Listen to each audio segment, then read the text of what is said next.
Прийшли окупанти до нас в Україну, форма новенька, воєнні машини та трохи поплавився їх інвентар. Байрактар, Байрактар. Російські танкісти сховались з кущі, щоб лаптем посьорбати довбані щі, та трохи у чах перегрівся навар. Байрактар, Байрактар.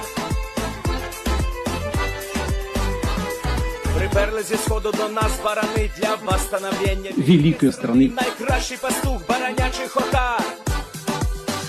Байрактар, Байрактар. Їх доводи всяке озброєння різне, потужні ракети, машини залізні, у нас на всі доводи є коментар. Байрактар, Байрактар. Вони захопити хотіли нас зразу, а ми зачаїли на орків образу з російських бандитів, робить примар. Байрактар, Байрактар. Російська поліція справи заводить, там пивцю рашистів ніяк не знаходить, хто винен, що в нашому полі глухар. Байрактар, Байрактар. Веде пропаганду кремлівський урод, слова пропаганди ковтає народ, тепер нове слово знає цар. Байрактар. Байрактар. Байрактар. Байрактар. Байрактар.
Yes. The lead Spring Army sends its regards.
Hello, everyone. I'm the Enforcer, and I'm accompanied by Enforcer Matt.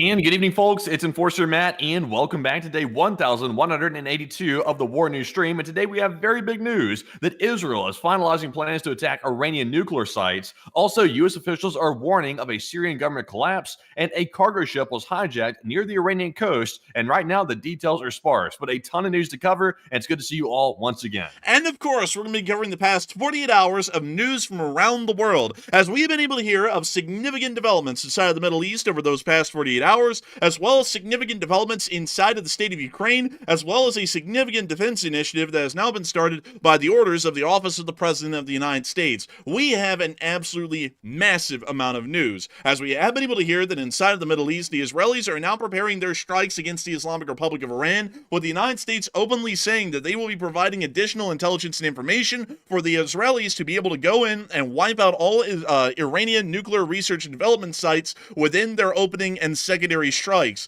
Meanwhile, the Islamic Republic of Iran is already responding to the upcoming action by the Israelis by seizing a Panamanian flagged vessel near to the coast of Iran, and we're assuming that at this moment the crew has been taken hostage as leverage on an international negotiating platform if the Israelis were to start moving very close to conducting these strikes, which are believed to only be happening in mere days. Meanwhile, we've also been able to hear inside the Syrian government, or at least from U.S. intelligence, that the Syrian government is in the process of collapse at this moment. The Syrian government, which just recently formed in the last months of last year, has already started to undergo major tectonic collapses throughout the entirety of its governmental structure. We have been able to see today that while Jelani, who has been the leader of the country for months, has been able to try and keep an iron grip on the area of Western Syria that he controls, this iron grip has been gradually decreasing and now rapidly decreasing, as we have been able to hear that more unknown gunmen have targeted the Hmeimim airbase of the Russian Federation's armed forces in the area of Latakia, and we have also been able to hear more significant news that, according to U.S. intelligence, the government has practically collapsed effectively as of today, and it is most likely going to be, or at least governmental control, control has collapsed as of today, and we are watching and waiting until the major second civil war kicks off,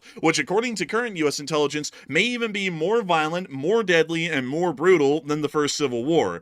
Meanwhile, we've also been able to hear outside of the Middle East that the European Union has now moved forward with pressing a 17th round of sanctions against the Russian Federation, as the Russian Federation, of course, failed in its attempt to conduct a diplomatic negotiation with the state of Ukraine inside of Istanbul last week. We have also been able to hear of an ongoing Russian military buildup near the area of the Finnish and Norwegian borders that has now been significant enough that it is starting to make the rounds of concern inside the Finnish and Norwegian governments, as this buildup appears to be akin to a preparation of invasion. We have also been able to see inside of the Russian Federation that according to British intelligence, it appears that Putin is now having to insulate himself with older members of the Russian Federation's government at the highest levels of offices, considering that they have been around the longest and are the most loyal, largely insulating the upper levels of the Russian Federation's central government from any form of a coup d'etat, which is becoming more and more likely, apparently, as time passes, according to the British intelligence sources. Meanwhile, Ukrainian armed forces have been able to hold the front lines in most areas today and slow Russian advances in others, as we have been able to see that Ukrainian armed forces have effectively closed off the Russian Federation's access to the area south of the Reka Sem, as the Ukrainians continue their bombardments of Russian forces in Popovo-Lazachi. Meanwhile, we've also been able to hear that Ukrainian drones have secured complete control of the highways from Rylsk to Goshkovo and the highways from Rylsk to Koronivo as well, effectively stopping any Russian attempts at resupply coming from the north for the Russian defenders that are currently still inside of Goshkovo at this point.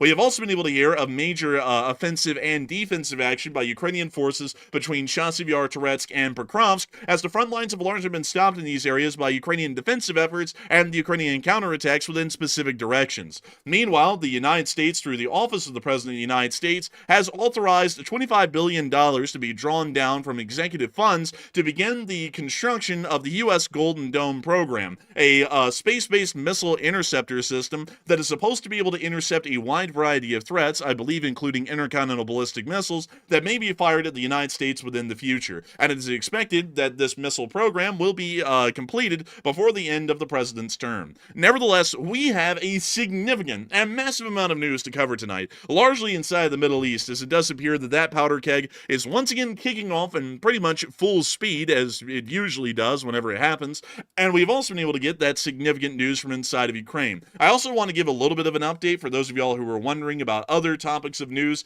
that we would have covered tonight, but we will not be. We have not heard of any significant developments inside of the India-Pakistan front, and it does appear at this point that both sides have started to die down, and it doesn't appear, at least for now, that the Republic of India is going to be continuing with a second wave of Operation Sindoor, at least in the current time frame. So for this reason, the India-Pakistan conflict has largely begun and died here on stream, at least for now, but may begin at some point later in the future. We have also been able to hear that the Chinese are beginning to exercise military force in the Spratly Islands as they're continuing to try and ensure their 9-dotted line is secure within the area of the South China Sea, but we will not be covering that tonight as we did not have a large amount of video and picture evidence, and it's more so of a strategic overlay than anything that's happening at the very given moment at this time. We have also been able to hear of continued escalations in the Korean Peninsula, but these are once again too low to actually be meeting a reporting threshold here on the stream because they are fairly minor incidents. And also in between China and Taiwan, that situation has largely died down, except for arms procurements that the Republic of China is conducting from the United States in preparation for a possible communist Chinese ground invasion of the island. Nevertheless, there has still been a lot of news inside of the areas of the Middle East and Ukraine, and we are going to be getting into that right here, right now. And moving on into the Middle East, we have been able to hear that the Israelis are now preparing to strike the Islamic Republic of Iran and destroy their nuclear research and production capabilities pretty much from the outset. Israel is making the preparations to strike the Iranian nuclear facilities, even as the current U.S. administration has been pursuing a diplomatic deal with Tehran. It appears that the state of Israel has decided that they will no longer be waiting for a diplomatic resolution to a situation that may end in a very dangerous fact of life that the Israelis may have to realize if these talks fall through. The Israelis have decided, in their own judgment at this point, from every source that we've been able to get today, I only included one, but on our Twitter we have about 5 independent sources outside of CNN that were able to corroborate this information, that the Israelis will be moving forward with airstrikes against Iranian nuclear research and development facilities. This is a significant move, as we have been able to see that there's been an ongoing rift between the United States of America and the State of Israel, at least in terms of foreign policy inside the Middle East, as the United States is wanting to take a more reconciliatory approach, while the Israelis have been wanting to take a far more aggressive approach. In short, the United States wants to try and find common ground with the enemies of the United States, while the Israelis would largely like to see that they are put down and back into their place and no longer serve to be a threat in any way, shape, or form, either to Israel or greater Western interests within the region. We have also been able to hear, interestingly enough, that while the United States and Israel officially have a foreign policy detachment in the area, as both sides are pursuing different aims within the region, we have been able to hear that the U.S. will, oddly enough, be providing the most in-depth intelligence possible to the Israelis if they decide to strike, so that way they will be able to hit their targets more accurately, which is a little bit of an interesting thing, considering that the official statements from the U.S. Secretary of State has been that the situation is very concerning to the U.S. government, and we've also been able to hear similar sentiments being echoed by the President of the United States, and it appears that while there's been a complete detachment, once again, in between U.S. and Israeli ambitions for the region, the United States is going to move forward with providing the Israelis with the most in-depth kind of intelligence possible inside the Islamic Republic of Iran for them to be able to strike those targets and knock them out to the best of their capabilities. This is something that is showing us that the diplomatic talks between the Special Envoy to the Middle East and the Islamic Republic of Iran may not be going anywhere, and while the United States would like to publicly state and support an idea of a peaceful resolution, it may be the fact that there has been a quiet agreement in the background that the Israelis will go in and do the dirty work, and the U.S. will largely denounce the action publicly but support it behind the scenes, as this intelligence sharing action is largely showing us that that may be the case. And there's an interesting move diplomatically to be conducting this action, considering that the Islamic Republic of Iran has made it clear in prior days that they are not going to be taking any kind of compromises on their ability to enrich uranium to a weapons grade in any kind of a negotiation or any kind of a settlement that is reached by U.S. and Iranian negotiators and the ongoing talks that have been happening in Muscat and Oman, as well as the UAE, and also inside of Rome and Italy as well. It's giving us the idea that the Israelis are possibly, maybe acting with some sort of a larger ulterior motive beyond their own self-preservation interests,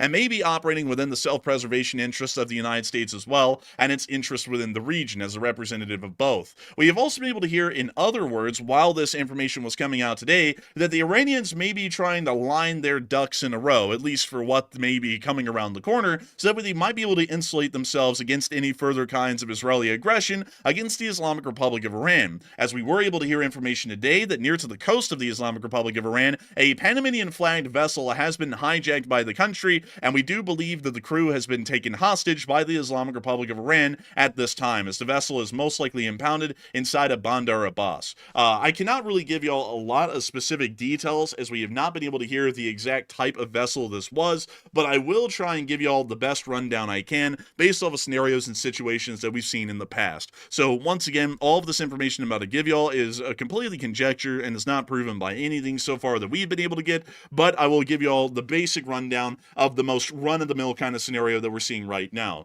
The Panamanian flagged vessel is most likely operated by a company in some sort of Western country. The flag of Panama is used as a flag of convenience in modern maritime terms because they have a very low minimum wage, and they also have pretty much no taxes that are levied against maritime companies and their vessels, making it a prime place for Western shipping companies to flag their vessels out of, instead of out of the United States or elsewhere, meaning that this vessel is most likely operated or owned by some sort of a Western country, either in Europe or inside of North America, but nevertheless using the flag of Panama for tax purposes for the large part. The vessel is most likely crewed by a multinational element comprising of crew members from quite literally all around the world, and the vessel may have been a crude oil tanker that was traveling from an Iraqi or Kuwaiti port on its way out and through the area of the Strait of Hormuz.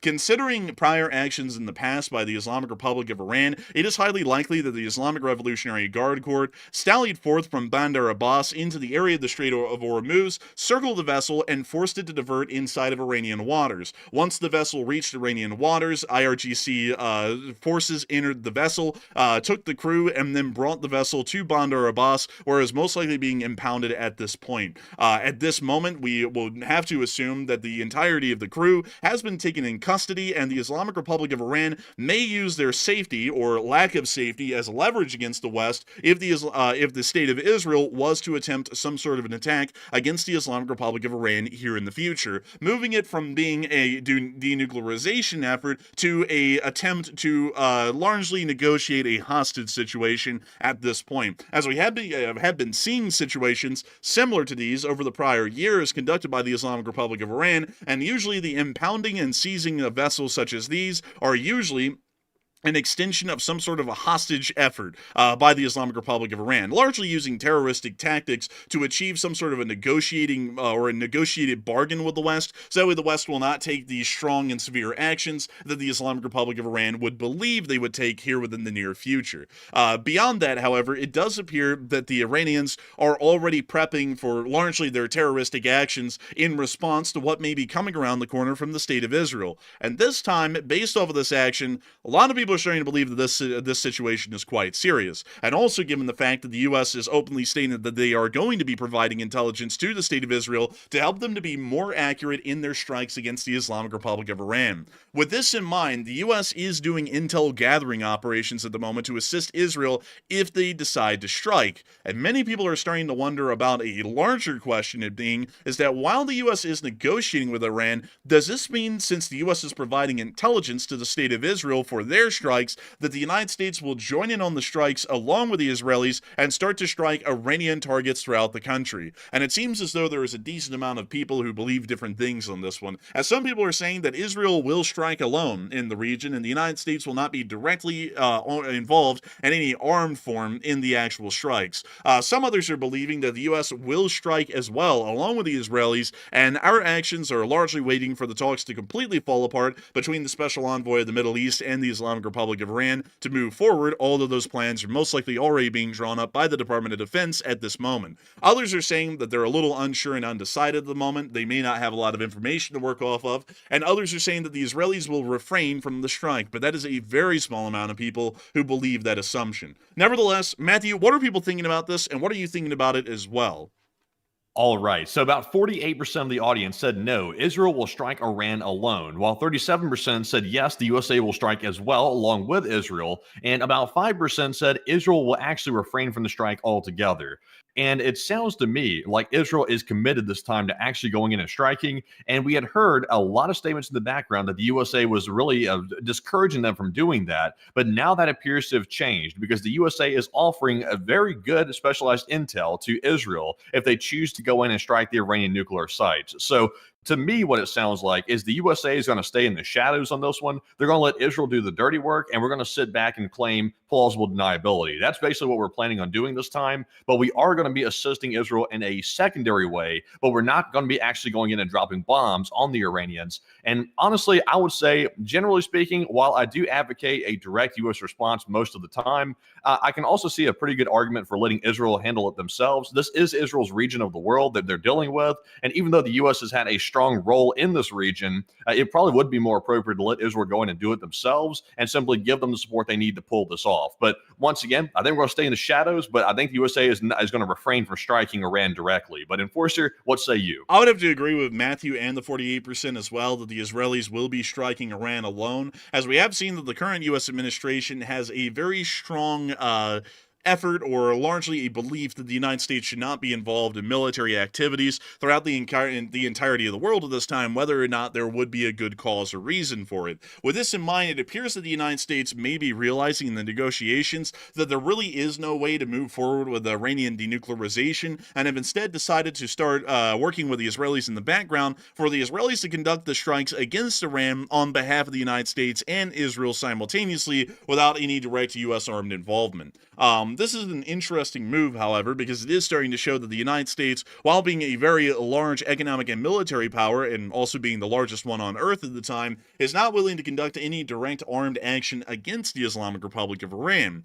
This could start to show a sign of weakness for the United States on the foreign policy stage, as it's showing that the United States has such an aversion to direct action against hostile forces that they may decide to send up smaller, weaker countries, such as the State of Israel, to pretty much go with the deal with the situation on the United States' behalf. However, that still doesn't mean that the United States will not be helping out significantly, at least in intelligence gathering, to conduct this operation against Iran, as we do understand that U.S. intelligence was able to recently uncover new nuclear research and development facilities throughout the country, although most of them have already been found and are largely located at this point, even according to public intelligence at this moment, with a decent amount of the nuclear development facilities being around the area of Bushehr, Isfahan, Tehran, and Tabriz, as well as some nuclear facilities being even as far east as Mashhad, pretty much near to the Turkmen and Afghan borders. Beyond that, however, we would have to wait and see how this is really going to be developing, but there is another sideline that I do have to say for the 38% of people who say that the United States may get directly involved in the strike, and that is the current force assets that have been moved into the area of Diego Garcia, or the British Indian Ocean Territory. We have seen that a significant amount of B-52 bombers as well as support aircraft have been moved into Diego Garcia, and while these are not stealth B-2 bombers, B-52s in the modern day are not a weak link in the U.S. Air Force's strategic standoff capabilities. The B-52H Stratofortress, which is one of the most modern variants along with the B-52J, have a very strong standoff ability and are able to fire large guided missiles, ballistic missiles, and cruise missiles, along with the other wide variety of ordnances that have several hundreds of miles of range into the territory of the Islamic Republic of Iran. It's not entirely unlikely at that point to say that the United States may be preparing a possible backup plan to support the Israelis with standoff strikes against the Islamic Republic of Iran, with larger caliber weapons that would be able to create a greater field of destruction than the ones that were currently used against the Houthis to limited effect by the U.S. Navy. Beyond that, it does appear that we may be seeing that the Israelis will strike alone, although there is still a small chance, it's not entirely out of the picture, that the United States may get involved in the strikes with larger standoff weapons fired from B-52H Stratofortresses and B-52Js that are currently at Diego Garcia. But beyond that, we have also been able to hear that while the situation between Israel and Iran is continuing to look far worse than ever, and largely the situation with the attempts at negotiating a peaceful settlement to the denuclearization of Iran is also going nowhere, it appears that the attempt to stabilize the Republic of Syria is also going nowhere as well, as U.S. intelligence has stated today that Syria is bound to collapse. The United States assesses that the Syrian interim government, given the challenges they're facing, is maybe weeks away from potential collapse and a full-scale civil war of epic proportions.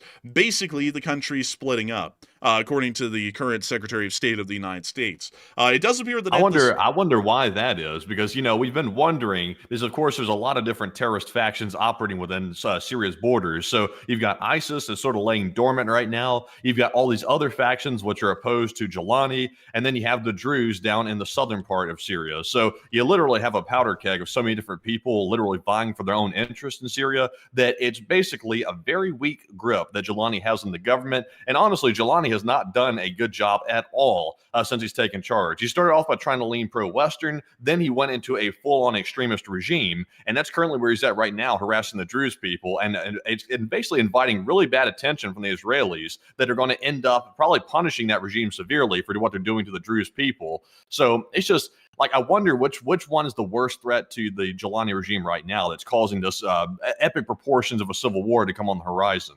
It's a very interesting kind of thing, and in the at least the political situation in Syria has destabilized rapidly over the past few months. And I have to say that this was largely something that was unforeseen here on the channel as well, at least in my analysis, way early on, as Jelani originally tried to portray himself as a evolved kind of a leader of the country, while he was affiliated with the Harir Tahrir al-Sham, or the Sham organization, as I think of it, because the last part's al-Sham, which sounds a lot like a sham. But beyond that, the Sham organization was a splinter cell that evolved out of the original Al-Qaeda, which conducted the attacks against the United States on September 11th and largely kicked off the Great War on Terror throughout the entirety of the world. Nevertheless, they were an evolution of that group that came out of the area of the city of Idlib inside of northern Syria, which is right here where the mouse cursor is. This group was able to hold control of the area from about 2013 on up until very recently, when they were the ones that conducted the significant offensive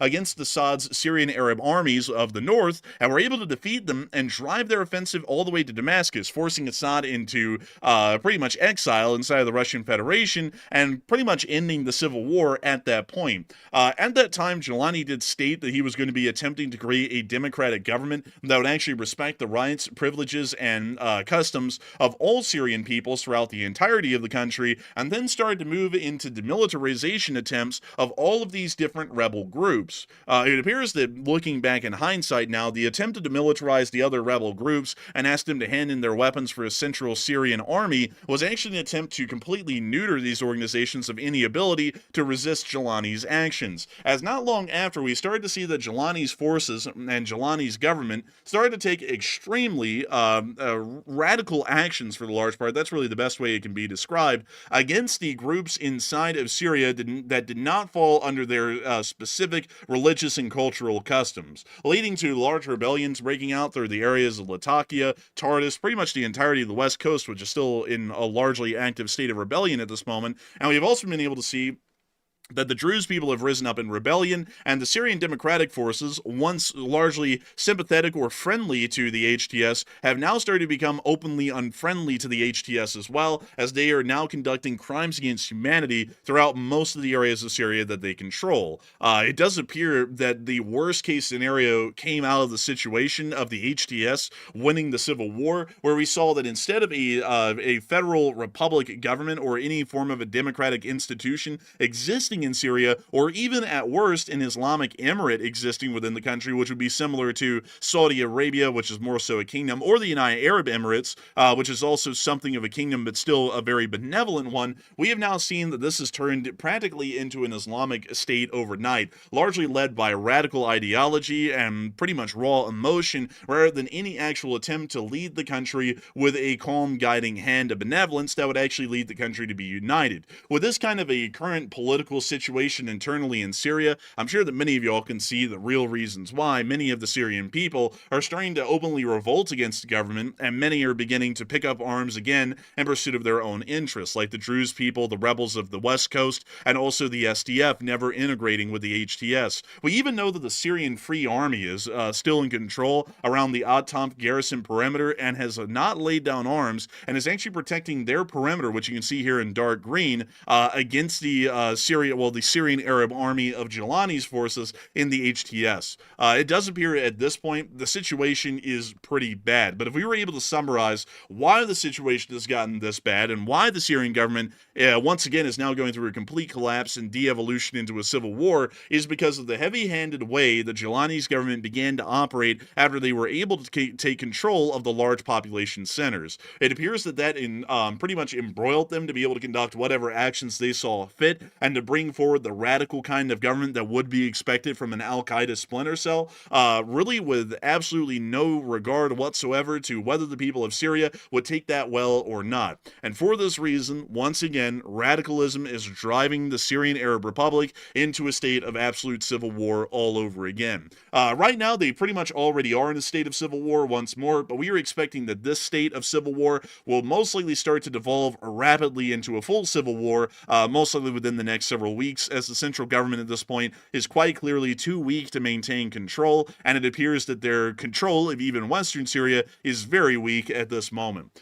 Beyond that, it seems as though many people are also talking about another significant development that we covered just a moment ago, which was the seizure of a Panamanian flagged vessel, most likely a crude oil tanker, within the area of the Strait of Hormuz. And it does appear that many people are talking about what actually happened or what is going on with the seizure of this Panamanian flagged cargo ship. And it seems that many, the large majority, are saying that Iran has hijacked the ship and has taken it into Bandar Abbas to be controlled until any given moment by the Islamic Republic of Iran, and to also hold the crew hostage. Others are saying that the Houthis hijacked the ship, an extension of the Islamic Revolutionary Guard Corps and the Islamic Republic of Iran based out of western Yemen, but also seized the vessel within the area of the Persian Gulf. Others are saying that it is a simple misunderstanding, and they're only being held hostage because it was one of the crew members' birthday parties, and they wanted to give them some cake and tea inside of Bandar Abbas, and some others are unsure and undecided at the moment. But Matthew, what are people thinking about this, and what are you thinking about it as well? All right. So it looks like the overwhelming majority of the audience, about 65%, said Iran hijacked the ship that was going through there, or at least near their waters, right off their coast, while about 18% said the Houthis hijacked the ship, which are down in Yemen, and 3% said it's a simple misunderstanding. And of course, since the vessel was hijacked right off the coast of Iran, the Houthis are a pretty decent ways away. They're in fact quite a distance away. And it is possible that maybe the Houthis transplanted themselves into Iran, but I think it's very unlikely that's the case. And I would say it's probably the IRGC that probably hijacked the vessel and brought it into their port for whatever reason and justification they came up with. Of course, that would be illegal, but they probably were the ones hijacking the ship. Now, we'll have to find out exactly what the ship was carrying. We're not really sure at the moment, and we're also not sure how indeed it was hijacked, if they launched a military operation to get the ship, or they simply told it to come to port, and maybe it complied with that. We're really not sure, but whatever the case is, it seems like a little bit of hijinks there off the coast of Iran that we haven't seen before. So the Iranians might be picking up the slack where the Houthis lit off over there in the Red Sea, and that they might be taking it up themselves in the Persian Gulf to start hijacking vessels. But Enforcer, what say you? I'd have to say that, in my opinion, the Islamic Revolutionary Guard Corps was most likely the one responsible for the seizure of the vessel. It would make a lot of sense. This isn't the first time that Iran has seized a vessel and held the crew hostage. We've seen that over about the past 6 years, this has been a very common action by the Islamic Republic of Iran whenever it is perceived that the international situation is starting to become untenable for them on a diplomatic level. For this reason, it would be entirely plausible that the Islamic Revolutionary Guard Corps of Iran seized the vessel during its stretch through the Strait of Hormuz and diverted it into Iranian coastal waters so that way they could then have legal authority to seize and impound the vessel and imprison the crew and largely hold them as hostages from that point on. So it seems to me that it is a high possibility that that was the case. We'll have to wait and see. Of course, there hasn't been any official confirmation of any of the details that I've given you all tonight, and once again, that is all merely conjecture, but largely based off of the incidents that we've seen over the past 6 years, which have all pretty much been exactly the same, although there has been one vessel, I forgot the name of the British vessel, but it actually was impounded somewhere around the area of Bushehr, far north towards the actual ports of Kuwait and Iraq where the vessel originally was going. That did happen before, but nowadays that's a lot more difficult as most vessels pretty much straddle the very inner area of the Persian Gulf or actually travel along its southern coast near to Saudi Arabia and Qatar until they make it into the Strait of Hormuz. The Strait of Hormuz is a choke point into the Persian Gulf and makes it incredibly easy for the Islamic Revolutionary Guard Corps or the Islamic Republic of Iran's Navy to be able to move forward and then force any vessels in the area into Iranian waters where they can then seize them and arrest the crews. So this is most likely where it happened, and if I had to take a good shot at where this vessel is, it most likely, without a doubt, at this point is in Bandar Abbas or within the Rajeh port, which I'm doubting because this port did blow up like about a week ago. So I'm believing that it most likely will be somewhere near the Navy wharf in Bandar Abbas. Beyond that, though, I hope that does address that well, at least in my opinion. But while we have been talking a little bit about the situation with the seizure of the Panamanian flagged vessel, getting us back into the situation currently going on in Syria, there is actual video and picture evidence that the situation is continuing to devolve inside of Syria, not just with the Druze in the south near As-Suwaida, and not just with the rebels throughout the entirety of the west coast, and not just with the SDF not integrating with these with the HTS or pretty much the new Syrian Arab Republic. We have been able to see that attacks have now extended to somewhat closer allies of the new government, at least here recently, and that was around the area of the Hmeimim airbase in Latakia. This airbase has been used and is still largely housing significant elements of the Russian armed forces and Russian air forces within the area of Syria. They have never officially left, and it appears that there's been some sort of a quiet agreement made between the Tahrir al-Sham or Jalani and the Russian Federation's government that they will be able to house and continue operations of the Russian Air Force Force from the Hmeimim airbase, still used by the Russian Air Force. And we were able to see today that some of the rebels along the west coast, we're not exactly sure what rebel group it is, who they are affiliated with, and the actual reasons for the strike, but they actually did attack the Hmeimim airbase, and it was caught on video and picture evidence. We were able to hear of the attack earlier today from multiple news sources, but as the next hour or two transpired, we finally were able to get real video and picture evidence of the ongoing firefights and actions that were occurring near to the Hmeimim airbase, which we can see in these two clips, starting with this one right here. We hear sporadic firefights and explosions happening near to the area of the airport. It appears that this guy is learning how the zoom feature works on his phone, which is fine. We'll give him time. And that's the end of the clip. It appears they never got the focusing lens situation fixed, but we were also able to see another lengthy clip right here. It does appear that there may have been significant explosions on the base itself, possibly from smaller handheld anti-tank weapons like RPGs, and we also were able to hear the ongoing rifle fire from base security forces as well as the rebels who were attacking the base during that time. This may Seems like they got caught a little bit off guard, actually, because the Russians are taking casualties during this entire attack, so they must not have really seen it coming. And also, whoever this force is that showed up, they were able to get the drop on them. They were able to get a vantage point to start firing right into the base, what it appeared to be maybe not just small arms, but maybe larger weapons as well, which is quite an interesting sight, considering the Russians are supposed to have this base on lockdown.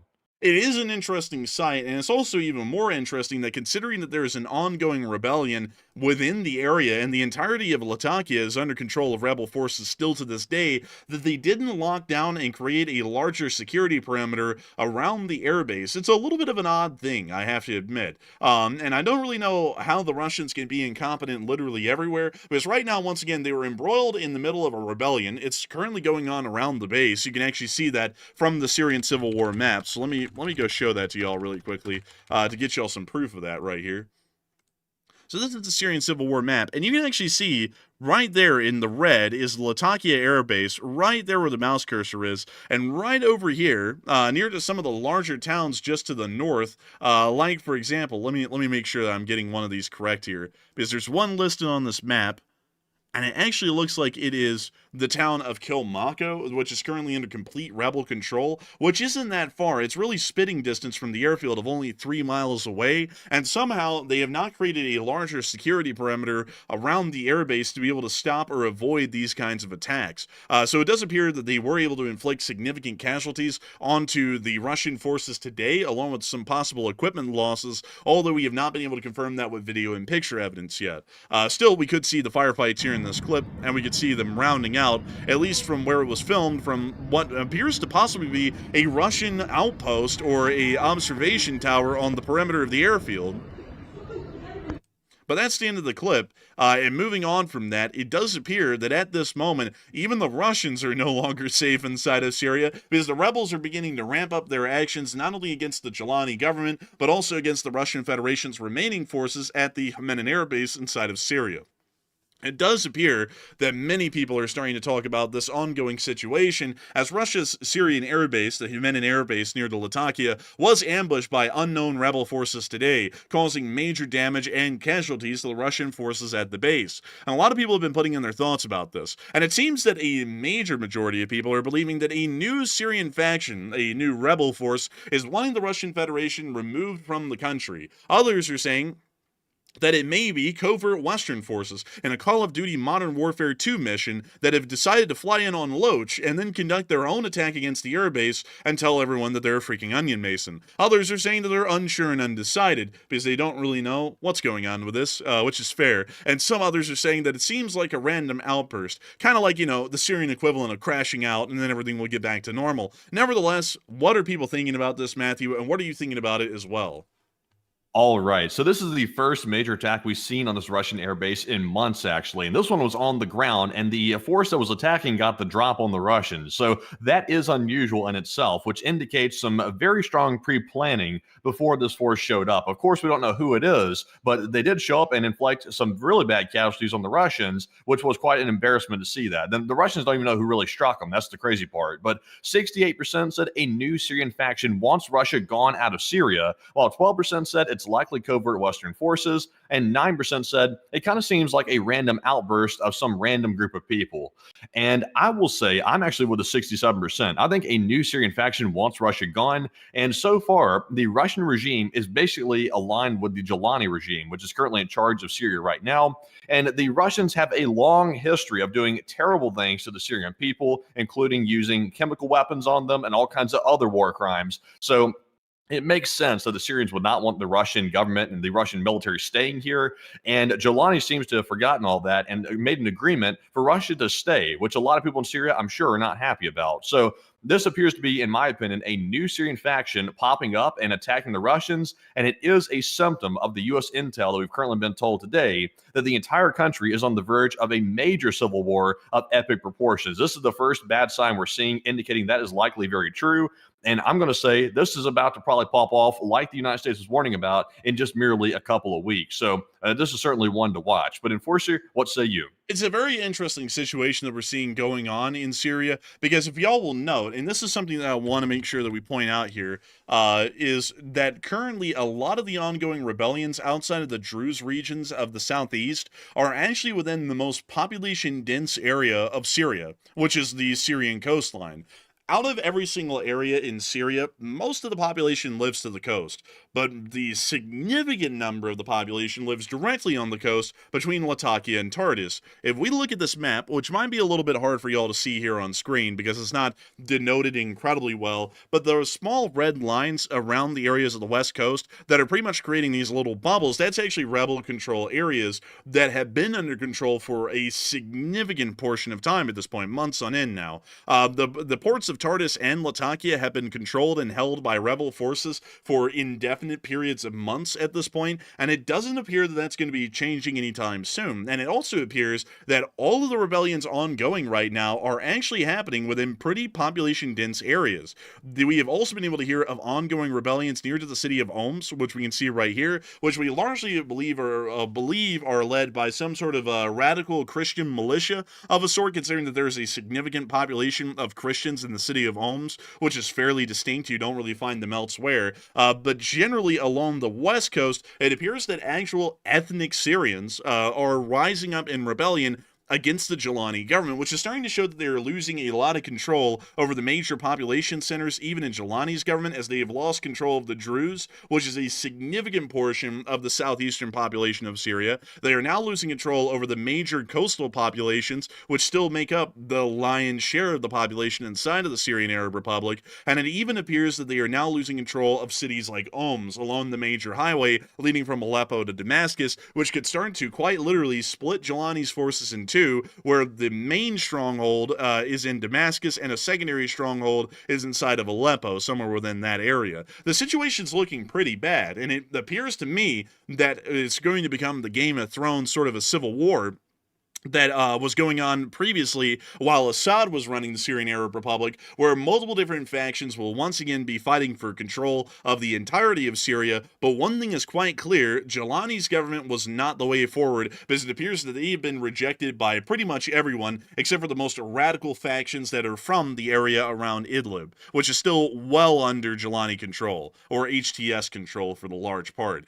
But I think that I would have to agree with 68%. It is a new Syrian faction that wants the Russians gone, and they also want Jelani gone with the Russians as well. But with that, I would imagine that whatever faction this is, or like, just to forget this faction right here for a second, the Syrian people as a whole probably view Jelani as a traitor for aligning himself with the Russians, because it made, I guess you could say, financial sense to partner with the Russians, because there are some benefits to doing that. But at the same time, though, given the history of everything the Russians have done to the Syrian people, especially civilians, there's been a long long history of absolutely horrific atrocities, some atrocities way worse than what's even happened in Ukraine at the hands of the Russians inside of Syria. Civilians choking on deadly gases that the Russians disperse across the civilian population, executions, terrible things at the hands of the Russians. For this new guy, Jelani, to come in and take over the Syrian government, claim he's radical and he's new and he's going to lead the country into a good, bold vision, and then he aligns with the enemy that's done terrible things to the people. To me, that doesn't seem like a good move when it comes to trying to solidify leadership, and I think that might be one of the main things that's going to backfire on him, considering this attack happened today on the Russians. It appears that may be the case. And really quickly, I see that someone may be a little bit ignorant about the situation in the Middle East. So let me take a moment to explain for some people. Because someone said, sorry, bro, you're way off. Radical Christian Syrians. You may not know this, but there are radicals of every religion in the Middle East. And Christians actually do make up a significant amount of radical forces historically inside of the area around Homs in Syria. And also a significant amount of the radicals that came out of Lebanon. There actually was at a time a significant Christian population that existed within the country of Lebanon, and also there has historically been, even to this day, a significant portion of Christians that have existed around the city of Homs. And much like their Islamic counterparts through most of the region, they responded to the push of Islamic radicalism by radicalizing themselves and largely becoming Christian radical militias within the region.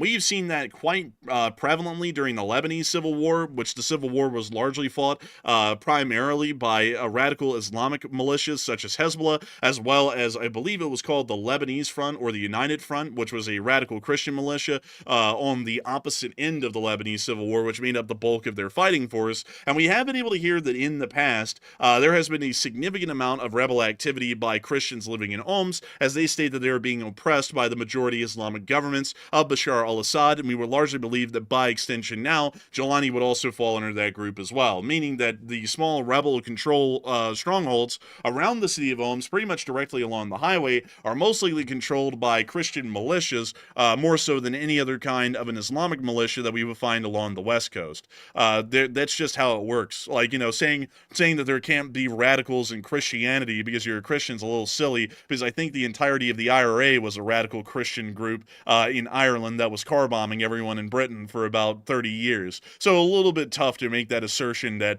the Islamic groups are the only ones that can be radical, and there can never be a radical Hindu group or an Islamic group or any other group for that matter. That would seem to be a little bit historically inaccurate for the large part. But anyways, with that, something else that's kind of interesting as well, not to rabbit hole too long in the Syria situation, but I saw Kim Bennett say this as well. Didn't the United States president say he was lifting sanctions on Syria? Yes. He did say that, and that was not too long after we learned what we learned today, that the Jelani regime is about to be on the way out from the sounds of the U.S. intelligence, because it sounds like he's about to go up against so many different forces that he's about to be ousted as quick as he got in. So the sanctions being lifted might not last very long, because depending on who comes in charge or who starts fighting with one another, that might go right back into effect depending on who actually takes control of the country. So yeah, the timing was a little bit weird with that, considering I'm sure the U.S. had this intel at the time that announcement to lift sanctions was probably made. I'm not sure what the strategy was behind it, but whatever the case is, maybe he was trying to give the Jelani regime some leverage to say that, oh, look, I've gotten sanctions lifted, so don't attack me or something. I'm not really sure, but the timing is a bit weird.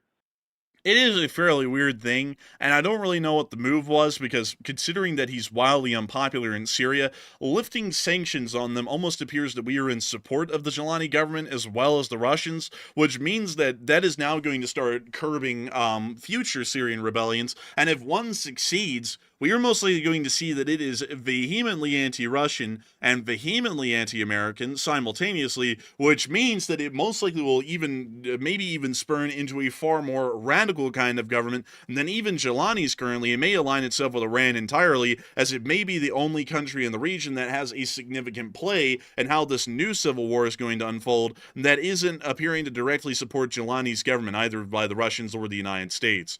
So I don't really know how this is going to turn out, but I don't really think that the Syrian situation is being handled all too well at this point. And I think that it's quite clear that I think the United States needs to just put all of its cards back behind the Syrian Democratic Forces, and if necessary, allow them to break off into a completely separate Kurdish state, if necessary, considering that the situation inside of the majority Islamic-held regions of Syria does not appear to be dying down anytime soon, while the north has still been largely stable through the SDF control. But with that, I hope that does address that at least the best we can with what's going on in the Middle East, but we have been able to get to major developments elsewhere inside the United States and also inside of Ukraine as well.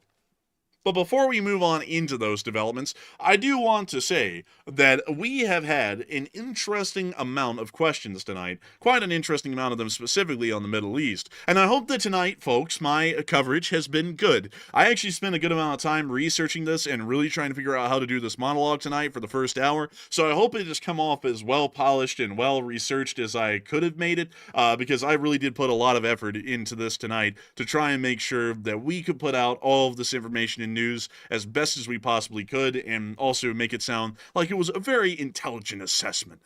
So with that, I hope that addresses that well. But also, Matthew, what questions do we have at the moment? Because I understand that we have some pretty juicy ones. All right, so let's jump into our first super chat question of the night. And our first very generous donation is going to go to none other than Old Warrior, a channel legend who's always been supporting the channel for a very long time. And of course, Old Warrior, we appreciate that because the super chats are the only way the stream runs. And we do appreciate that support and for you helping to keep our work running as well. And Old Warrior put in the 20 and said, "Who yelled bingo first on Missile Doesn't Light?" was called on their Russian hardware bingo card. And it completes a 5-bagger of consecutive failures. 3 of these, an Oreshnik and a Sarmat cratering. And I gotta thank you for the support, Old Warrior. And I gotta say that if we did hear about that, we didn't cover it because we didn't have any video or picture evidence for it. So the entire thing was kind of more conjecture based than anything. But we did hear that apparently the RS-24 Yars that was expected to be fired from near Yekaterinburg actually failed to fire. They either aborted the launch or the missile actually did not succeed in firing and was faulty, and so they aborted the launch.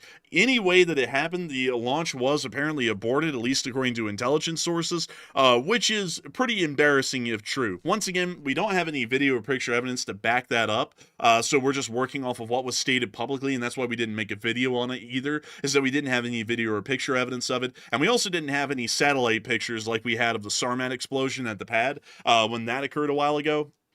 But it still is embarrassing to hear, if true, that the Russian Federation was going to try and conduct another intimidation against the West and Ukraine by firing an RS-24, and then the launch just completely failed, apparently, and they aborted the whole thing. It seems that that's becoming a reoccurring trend at this point, that a lot of Russia's nuclear weapons are pretty much entirely inoperable, even the ones that they are choosing to represent Russia on the global stage as far as nuclear deterrence are concerned. The only one that has worked is the Oreshnik, the RS-26, which is an evolution of the older Rubesh platform. So let me go get that for y'all. Here is the Oreshnik, which doesn't even have a picture. But this is the Rubesh, which also doesn't have a picture as well. Let me go see if I can get you all an actual It's picture. top secret, Bliat. You'll never know what it looks like because it's so great. It's so secret. It's like the Putin stunt doubles. It goes away at random. So this appears to be the best example that we have of the Rubesh, which is a Soviet era IRBM. But then the Russians developed it a little bit further, trying to make it a little bit faster, and then it got called the Oreshnik. The Oreshnik is supposed to be a little bit faster, but beyond that, it doesn't really possess any additional capabilities beyond the original Rubesh platform. But still, an absolute embarrassment that this is the only one that worked, and it's the only one that's Soviet in era. The Sarmat does not work, the Yars doesn't work, and both of those are from the modern-day Russian Federation, designed and developed entirely during that time. The only one that ever worked was the one that largely had Soviet technology largely backing its design and construction, which is an absolute shame for the Russians, because it really means that any of their modern strategic deterrence, which comes from their modern nuclear arms made during the era of the Russian Federation, is largely void at this point, because they don't have any real way to force project with them. They have a very high failure rate, at least from what we're hearing right now. And I gotta say, thank you so much for the incredible support tonight, Old Warrior, and helping this channel to keep on running. Because if it wasn't for folks like you, this channel wouldn't be able to run day in and day out. The channel entirely runs on viewer support directly, which is a very rare kind of a model to exist on YouTube. The stream has no ads on it. If you see ads after the stream runs, sorry, sometimes they get copyrighted, and then YouTube runs ads on them for the hell of it. But we don't make a cent off of any of the ads that ever run on the streams, and we also choose not to run them. But beyond that, I got to thank you massively once again for the support, because if it wasn't for folks like you, we would have never been able to make this channel possible for years at this point, and we wouldn't be able to continue to try and cover the most in-depth and accurate news that we possibly can here on stream every single day. You've made this thing possible for an incredibly long time, Old Warrior, and I thank you massively once again for being here with us tonight and helping us to keep this thing rolling. And so a huge thanks to you so much once again, and with that, we are on to the next one. All right, and our second one here is going to go to Gordon Vorenkamp, who puts in a very generous $20 donation as well. And thank you very much, Gordon, also for helping to keep the channel running and also supporting our work. And Gordon said, I missed if said anything about the Kurds and Turks in Syria. I thank you for the support, Gordon. And we have not mentioned the Turks or the Kurds in Syria because most of what's happening right now is an internal Syrian Arab Republic development for the large part. The rebellion that's going to be happening against Jelani doesn't really have much to do with the Turks or the SDF. And while they both are actively inside of Syrian Arab Republic territory, this is almost entirely a Jelani affair domestically within the area that he controls. So for that reason, that's why they didn't really come up in the discussion too much, because from what we can tell, the Turks and the SDF are not going to be playing an active role in the future civil war. It appears that at this point, they're just going to be sitting around and kind of watching as Jelani's government tears itself apart only months after it ended up coming into creation just last year. So that's kind of something that's a little bit funny. And I need to actually border up the SDF in this area to show the difference. We actually used to have the entirety of Syria as multiple different bordered areas, like the HTS, the Assad government, and the SDF. But we got rid of all of it once the civil war ended, because it sounds like they were going to all unite under a single government, and then that never happened. So I'm going to have to get back to drawing up the lines for the active areas of Druze control and the active areas of SDF control as well. And possibly the rebel areas, although there's so many of those, it would be hard to count them, and those might be subject to daily changes that would be really hard to track here on the channel. But beyond that, I do thank you for the support and helping this channel to keep on running. But as far as the Turks and the Kurds are involved in this one, they're really taking a sideline to the internal situation that's happening within the HTS-controlled areas of Syria. But still, a huge thanks to you once again for the support and helping this channel to keep on running. I hope that addressed that the best we could. And of course, I thank you massively for enjoying this channel enough to support it and also ask a question, because it's amazing to know that people really find this channel that worthwhile, that they actually would ask us questions directly. And we're always honored by folks asking us good questions or just saying thanks for the stream and also the support, because no one has to, but nevertheless, y'all keep supporting the channel and y'all help us to keep this thing running day in and day out and to be able to do this as a full-time job. And so a huge thanks to you so much once again. And we are on to the final question of this segment, and then we're going to be moving on into the European news at large. All right, and this one goes to Trism666, who threw in also a generous $20 support. And a big shout out to Trism for also supporting the channel. And Trism said, the attack on the Russian base in Syria, do you think it's the Syrian interim trying to obtain weapons and equipment via seizing the base? I would have to say that, now I would doubt that. The Syrian, the HTS would really have no reason to attack the Russian Federation, because they have a pretty decent amount of weapons, at least enough to try and keep a little bit of control, and also it wouldn't really make a lot of sense to attack a country that they were allowing to stay in the region, because that would start to turn them against them, and that could lead to further Russian involvement in the area. Considering how weak all factions currently are inside of Syria, it wouldn't really take that much effort to pretty much swat Jelani out of existence if the Russians wanted to. That's not to say that the Russians are some sort of an almighty, all-powerful being, it's just to explain how weak the Syrians are, even Jelani's forces, that probably everyone in the world knows exactly where Jelani is right now and could kill him quite quickly in an airstrike if they wanted to. So, in my opinion, I would have to say I don't really think it was the HTS. It appears to have been some other unidentified rebel group within the general area, and there is a lot of them currently in the general area that conducted the attack to just cause damage on the Russian forces. We didn't hear of any kind of a heist either where they were trying to seize ammo. It appears that their job was to destroy as much equipment as they could and also inflict as many casualties as they could onto the Russians as well, largely showing that it was an attempt to find and destroy the Russians instead of trying to find any way to salvage equipment or arms from the base that they were attacking and destroying.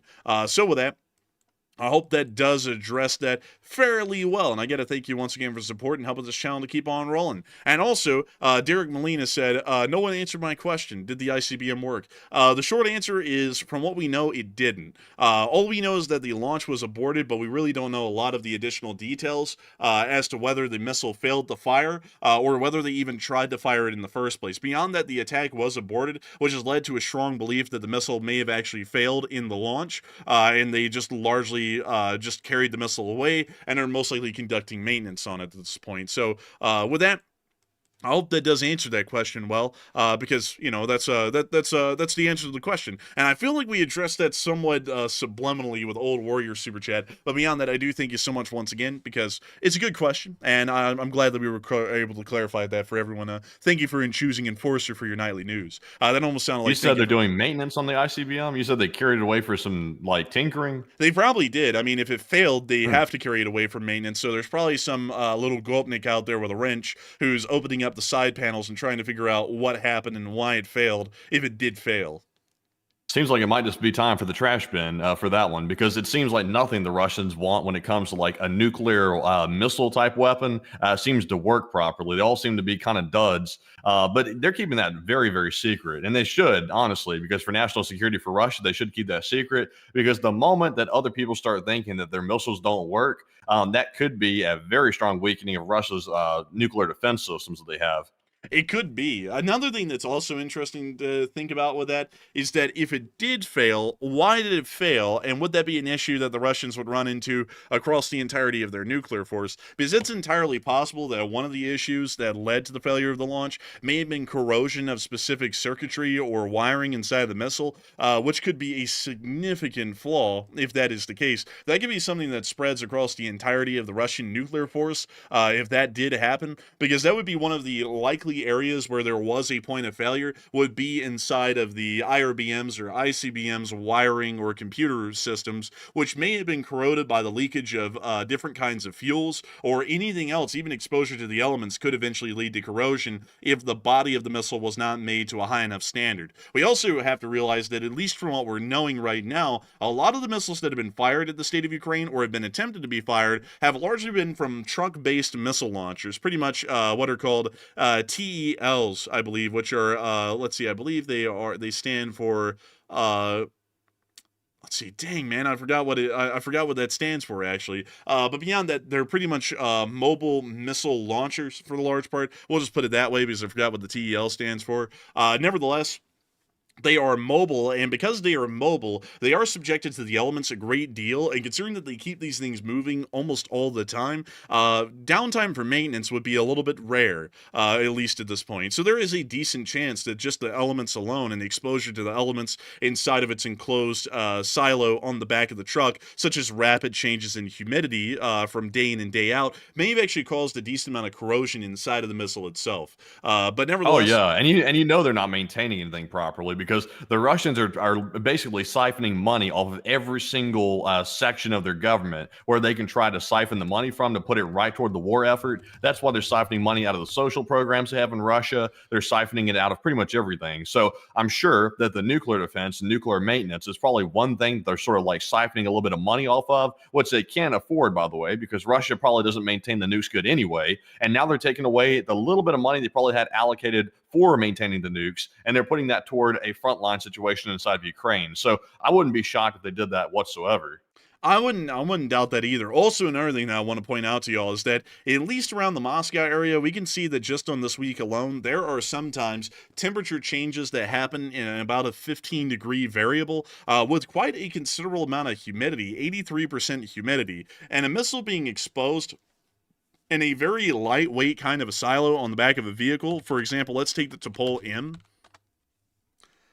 A missile being exposed in the back of a vehicle like this for continuous periods on end, most likely to the bare elements outside, considering that this silo is probably not that secure from the external elements, of significant temperature changes as well as constant humidity, might cause some pretty significant issues with the internals of these missiles. Not only that, but considering that these vehicles are pretty much moving endlessly around Russia, 24 hours a day, 7 days a week, with really no downtime for maintenance for the vehicle or, for that matter, the missile on board, it is a very high possibility that these missiles are probably all corroded beyond belief inside their own silos and may not be effective for launch under most any circumstance unless they're brand new.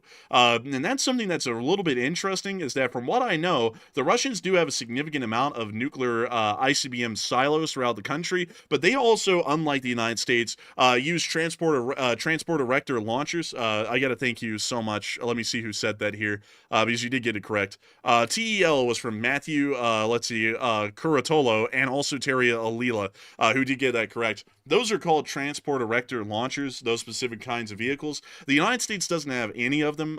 We use completely nuclear submarines, or tactical nuclear warheads like B-61 gravity bombs or ICBMs based on land for our nuclear deterrence. These are mostly housed in areas where there is a decent amount of humidity and temperature control, which makes sure that there isn't a lot of corrosion or wear on the weaponry over the years.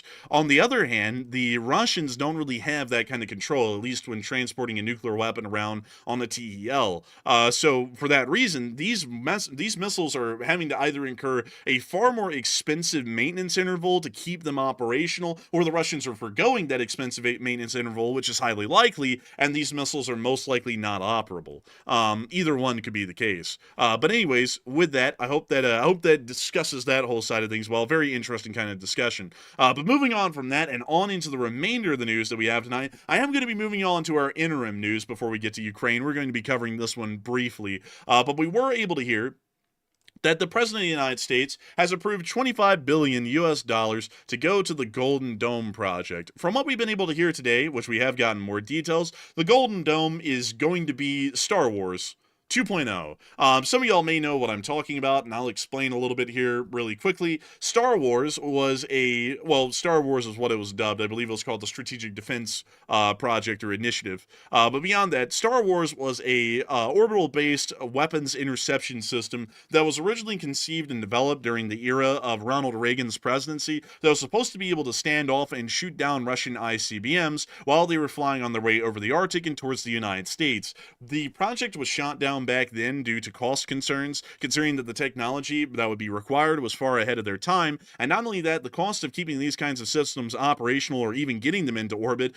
would be prohibitively expensive, and for that reason, they were completely abandoned. It appears that at this point, we were able to hear that it's not just going to include space-based interceptors, it's pretty much going to be space-based interceptors primarily. The project is supposed to cost the U.S. Department of Defense approximately $500 billion over the next 3 to 4 years, and we have been able to hear that apparently this is expected to be done by the end of the current president's term, and currently it is planned that Space Force General Michael Gutlin, if I'm pronouncing his last name correctly, is to lead the Golden Dome project into completion. It is aimed at protecting the United States from advanced threats like hypersonic weapons and low-flying missiles, and the system would blend existing interceptors with satellite-based defenses.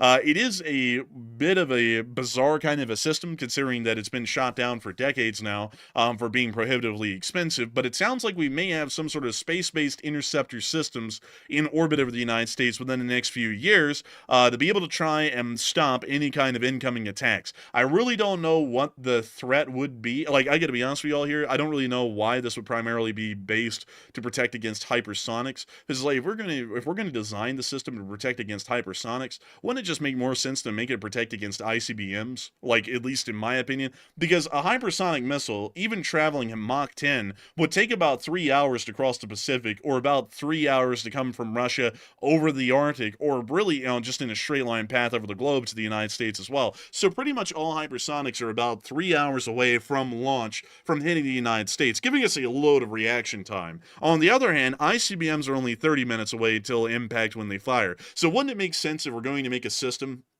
that can intercept a hypersonic target, that we would intercept the hypersonic ICBMs instead of the hypersonic cruise missiles that really would not do a lot of damage, at least on a scale of nuclear weaponry. I mean, that would be my sense, at least. But I don't know. We'll have to wait and see. Nevertheless, moving on from that and into Europe, we also were able to hear that the European Union has now passed its 17th round of sanctions, as the EU has approved these sanctions targeting 200 Shadow Fleet ships, and Russia's Shadow Fleet is still estimated to be around 817 vessels strong. But it is showing that the European Union is trying to make more concerted efforts against Russia's Shadow Fleet tanker abilities. Meanwhile, inside the Russian Federation, we have been able to hear, according to British intelligence, that it is expected that the Russian government is losing stability, as we are seeing that Vladimir Putin is starting to choose aging and ailing members of the state government to be able to try and maintain some form of control by ensuring that these older members have steadfast loyalty to Putin over the prior decades. As Russian Security Council Secretary and former Defense Minister Sergei Shoigu's military contract has reportedly been extended for a further 5 years to run until 2030, when he will turn 75 years old. Shoigu, a close ally of Putin, or alloy of Putin, which is like aluminum, reportedly missed Russia's 9th of May Victory Day parade in Moscow for health-related reasons. The Russian state increasingly resembles a gerontocracy, which is quite harsh because, they're not that old, Like 70 isn't that old, that's still a spring lily, right, folks? But beyond that, a form of rule in which the senior leaders are significantly older than most of the adult population. Damn, that kind of sounds like the United States. But anyways, the majority of Russia's senior leadership, including Putin, which is 72, are aged in the vicinity of and exceeding Russia's reported average male life expectancy, which is around 68 years old. Putin is highly likely sought to keep close personal allies in positions of power to better ensure perceived regime stability as well as his own survivability. Political appointments derive from patronage and long-term loyalty to Putin, as opposed to being merit-based, likely engendering dissatisfaction and frustration amongst the younger generation of ambitious political leaders. This also significantly undermines the effectiveness and efficiency of leadership decisions, which are likely made not by the most capable, but by those with the most long-standing acquiescence and commitment to, as well as deriving the most benefit from, Putin's authoritarianism. Still, that's some brand new revolutionary intel right there. That last one, that's very revolutionary. It is fairly revolutionary, I'd have to say. But nevertheless, hey, it's, I just got to say, folks, isn't that how government works? Army is supposed to be getting the oldest cooters into the office. I'm saying, like, why in the world have a 40-year-old leader when we can have a 90-year-old? I mean, that's like two 40-year-olds put together, right? Plus 10 years. Like, whip them in there. Get them on in there, folks. But anyways. My theory is when you put older people into positions at the highest level like that, like let's say in Russia, you have the dictator being Putin, who's old, and then all the people around him who's old. That increases your chances of going to war tremendously, because it seems like when you put old people in charge, old people are way more likely to send young men to their death in a war for their own vanity than younger people. If you have a younger leader, the odds of war happening like that goes down. Not a whole bunch, but I think it goes down a little bit. Yeah, I would have to say it's something that's a little interesting. And also, I don't know if y'all have noticed this, but there has been a very interesting trend, at least in most governments around the world, that world leaders are getting wildly older. I mean, if y'all even look at the age of Xi Jinping, which I'll go get right here, he is 71 years old. Like, pretty much everyone in charge of a major country at this point is very on up there in age. And, of course, not to point this out, but, it's also something that hasn't been amiss here recently inside of the United States either. Everyone's quite old. I don't really know what's the move with this, because usually, historically, just to point this out to folks, historically over the past few decades, it's been quite rare to see leaders that are on up in their 70s and 80s in charge of pretty much every country around the world. Usually it was kind of standard to see that a lot of these leaders in prior decades would have been in their 40s and 50s, sometimes reaching into their 60s and 70s, but that was fairly rare, not a pretty much an international standard at any given point. I'd have to say it's a little bit interesting as well, not to say that this correlates, but one of the most unstable times in the 21st century is coming as we're seeing the oldest leaders in charge of most of the major countries in the world at this point. Not to say that older leaders are leading to a higher level of aggression or instability, but still it's an interesting kind of a correlation to make, that it appears that that's starting to become a trend. But anyways, with that, we are going to be moving on into the Ukrainian frontline news, as we do have a significant amount. We were able to see the Ukrainian armed forces currently in control of Tekhino and most of Popovo-Lizanchi have been conducting airstrikes against the Russian armed forces within the most northern elements of Popovo-Lizanchi, with the Ukrainian Air Force MiG-29s dropping AASM-250 hammers onto Russian positions that are still held at this moment as they continue to drive them out and force them towards the town of Glashkovo. We can see one of the hammers impacting one of the Russian holdouts in Popovo-Lizanchi right here, along with a second hammer coming in and hitting another Russian position.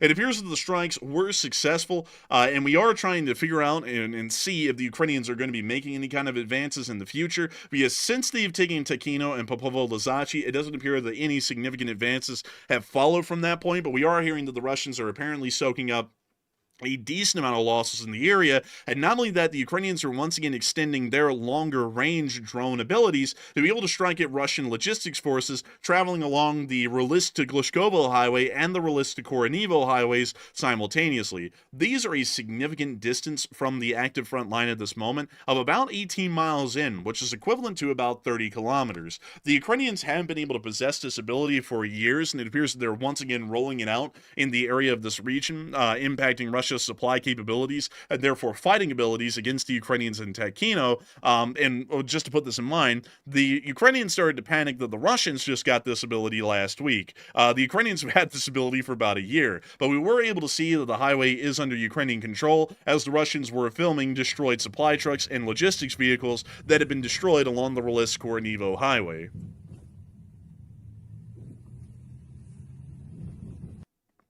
That's the end of the clip right there. But moving on from that and on into the location unknowns, we also were able to see some significant developments in other areas today, as we were able to see some Russian soldiers ignoring a wounded Russian that was crawling away from the front lines right beside him.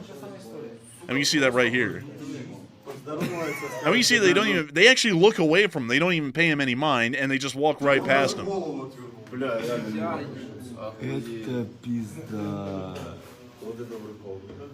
The Ukrainians are in shock. No worry in the world.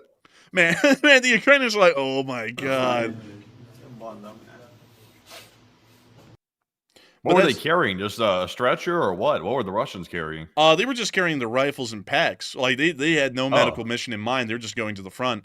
But moving on. Wow. Yeah, I mean, it was crazy. But moving on from that, we also got to see a Ukrainian fire mission being conducted by Mi-24 Hind in this clip as well. And we're going to be muting that. I don't know what that was, but I didn't like the sound of that. We can Sound see like Hot Dog Man, honestly. Oh, man. Oh, man. But anyways, we can see the helicopters firing off their rockets, popping off their flares, and hitting the tree lines immediately to avoid any ground fire. I always got to say, watching the Hinds operate is really mesmerizing. I just think the Hinds are really cool helicopters. It really gives you a good perspective of behind the helicopter, like a hind.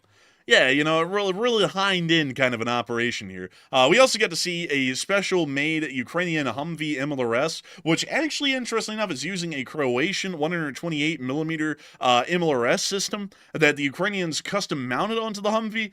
So pretty much this whole thing, beyond the Humvee being American and the MLRS being Croatian, is an inherently Ukrainian design. This doesn't exist anywhere else in the world but in Ukraine. And I also got to say, this thing, oddly enough, at least the actual rockets being fired, look a lot like the rockets of a Nebelwerfer from World War II. But still, we can see the Ukrainians here posing with their MLRS, moving it around, and also showing it in operation, which is a pretty cool thing. It's also neat to see that the rocket propellant is actually built into the shell itself, instead of being a separate or a longer-bodied rocket to be able to house the propellant. So I'm assuming that this thing is most likely short range. But moving on from that and on into our next clip, we also got to see an evolution of the Max Pro. Many of y'all know of the Max Pro, an amazing American vehicle that looks more than top-heavy, which you can see right here. But these things have been considered an absolute miracle worker inside of Ukraine. A lot of these things survive hits that they weren't designed to survive, and also the crew survivability in these things is second to none, at least for most vehicles that are currently inside of Ukraine, fighting on the Ukrainian side. But today, they evolved one into what we called, not the Max Pro, but the Drift Pro, because this thing was drifting like a mofo. Here's the clip. We can see look at that thing go. Look at that. That thing is hauling ass. Bro, that thing is hauling. It looks like it's I going maybe love this, 50. by the way. This is just nuts. They are drifting that. It's probably going like maybe 50 miles an hour, and they are drifting the hell out of this thing. Honestly impressive he can keep control of it going this speed because he's got a completely blown tire in the back. And also it's super top heavy, like I said in my short war video earlier today. Very top heavy, and for it not to just like hit a bump and just flip, it's kind of crazy. I'm not gonna lie, dude. This thing is. I'm not gonna lie, dude. I'm not gonna lie. This thing is actually as stable, in my opinion, as a locomotive that's derailed, which is honestly bizarre. Like to see how stable both are when they like get into bad situations. Just look at that thing. No rear tire, but you wouldn't notice beyond all the drifting. Yeah, that's crazy. Also, I think this thing has bulletproof tires on it, so I'm not sure how that tire popped. It's kind of weird in itself, but however the hell it popped, that's just that's bad for the driver. But he's doing pretty good though. He's like handling it. Look at him. He's counter steering to the swerving. He's good. Man, it is just absolutely crazy to watch this. But dude, look at this. I mean, it's like he's literally just drifting down the street. Honestly, he's a pretty skilled driver because most people wouldn't really know how to correct that. They just go careening right off the road. Oh, look, here he goes for a real drift. Skirt, bro, absolutely crazy. But they made it out. They apparently the Max Pro took a significant hit near to the front line, and so they evacuated after losing the tire, and they were able to evacuate successfully. And the Max Pro will be able to be repaired and will be able to return to frontline service here soon. Considering that really the only damage it faced was damage to the rear steel fender on the back of the vehicle, as well as the loss of a singular bulletproof tire. So that thing actually will, crazily enough, be back in service here soon. We also got to see that the Russians are upping the firepower on their drones, as we've now been able to see that they are including 90-kilogram warheads onto their Shahed 136 or Garan 2 FPV or well, not really FPV, but kamikaze drones. These 90-kilogram warheads are a massive upgrade from the 40 and 50-kilogram warheads that we've seen in the past, nearly doubling the firepower and giving these things enough of a destructive ability that a single one hitting a target could cause a lot more damage, about 3 times the damage than prior different kinds of Shaheds and Garans have been able to pose to Ukrainian targets in the past, which is a little bit concerning, but we'll see how that works out over the next few weeks and months as the Ukrainians continue to intercept these, and some of them will make it through. Meanwhile, we also did get to hear of the Russian casualty report as well. And hey, look, 2 Bobcats! Look at that. We got Bobcat losses again. I tell you what, I'm glad to see that, because for a minute I thought they were gone. I thought they were extinct, but tell us more. It looks like the losses are crazy in pretty much every other category. And the losses are looking juicy, as we were able to hear from Miss Disa, keeper of the records, that troop losses are below average again. Tanks are dwindling to a mere 1 in the past 3 days, which is quite low, and artillery is above the 7-day average of 41. Beyond that, though, there were 2 Bobcats lost, which is a day to rejoice, as we were able to hear that 1,030 Russian soldiers were wounded and killed over the past 24 hours, along with 5 APCs, 105 supply trucks, 1 main battle tank, 58 artillery pieces, 118 drones, 1 MLRS, and 2 Bobcat skid steers. In general, it was a pretty decent day, and we love to see that the Russian Federation is still taking some pretty sizable losses. We also got to see that apparently the Russians are having to use barges to cross the Oskil River. We really don't know what happened to result in this, because the Oskil River is actually near to Veluki, but we were able to see that they were having to use these very kinds of barges to be able to cross the Oskil River in the Kursk region, which was very odd to me. I don't really know why, but here's the clip. Так, все готовы. Так, We take a class at ATV and wagon, блядь! право, давай.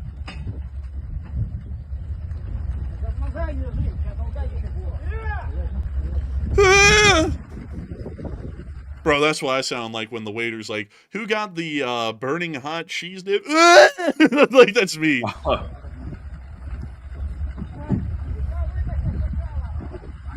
Погнали! So now we're about to start pulling the rope, which will bring the ferry across. Oh my god. I got a chainsaw.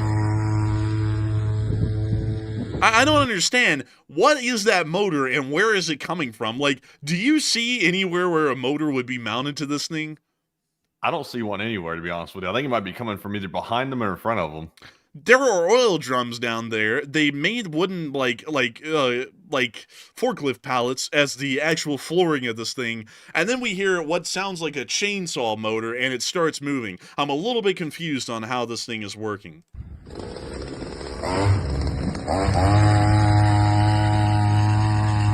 Man, they got the leaf blower out there. Bro, I was You so know what this reminds me of? What? This reminds me of that episode of Top Gear where Clarkson, May, and Hammond were trying to get across the River Kwai, and they were like trying to do something like this to get across, and they built a bridge ultimately. It feels like the same type of vibe going on. It kind of does, honestly. Like, it's actually hilarious. And also, we can see that these guys are about to get clotheslined by the giant orange rope in the middle of the river as the ferry just starts drifting downstream with the current. Oh, man! Oh, no. Oh, wait a minute. The sound that we were hearing the whole time, dude, wasn't actually this. It was this shitty little boat right there. Oh, my God. Man, that thing's like one of those Dodge Chargers, you know, that they'll floor it, and they'll get like maybe up to 30 miles an hour, and it sounds like it's going about 100. Yeah, dude, look at this. Look at how fast they're going. They're using a putting motor.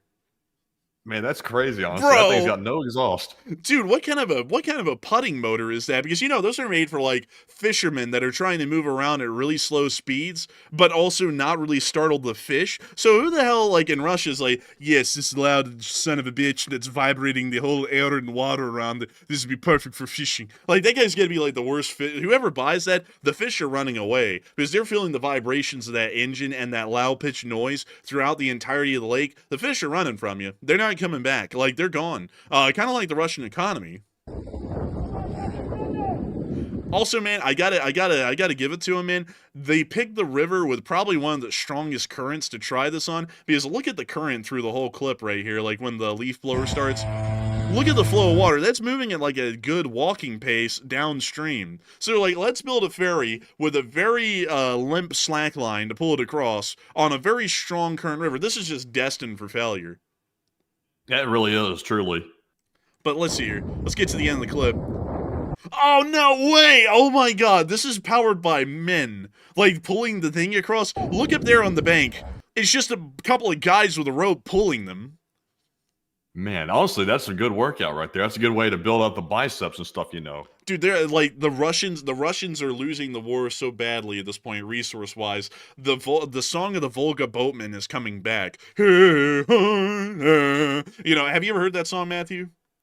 I think I have. I just don't know the name of it. Man, it's called the Song of the Volga Boatman, and it looks like they're going to be bringing that back because the freaking Volga Boatmen are back. Wow! But anyways, moving on from that and on from that clip, it is time for us to move on down into the front lines where the business has been going on. And it's been some wild business, that I'll admit. Down in the Seversky area, we were able to see a Ukrainian tank commander filming while he was driving. This isn't really the wild news, but we did get to see some railroad tracks here, which I did find interesting, and I was like, wow, look at that. Ain't that neat? I'm just kidding, folks. I'm not going to send y'all through a railroad segment, but we can see them driving on a cross. It appears that he's sitting on the front glacis of a main battle tank.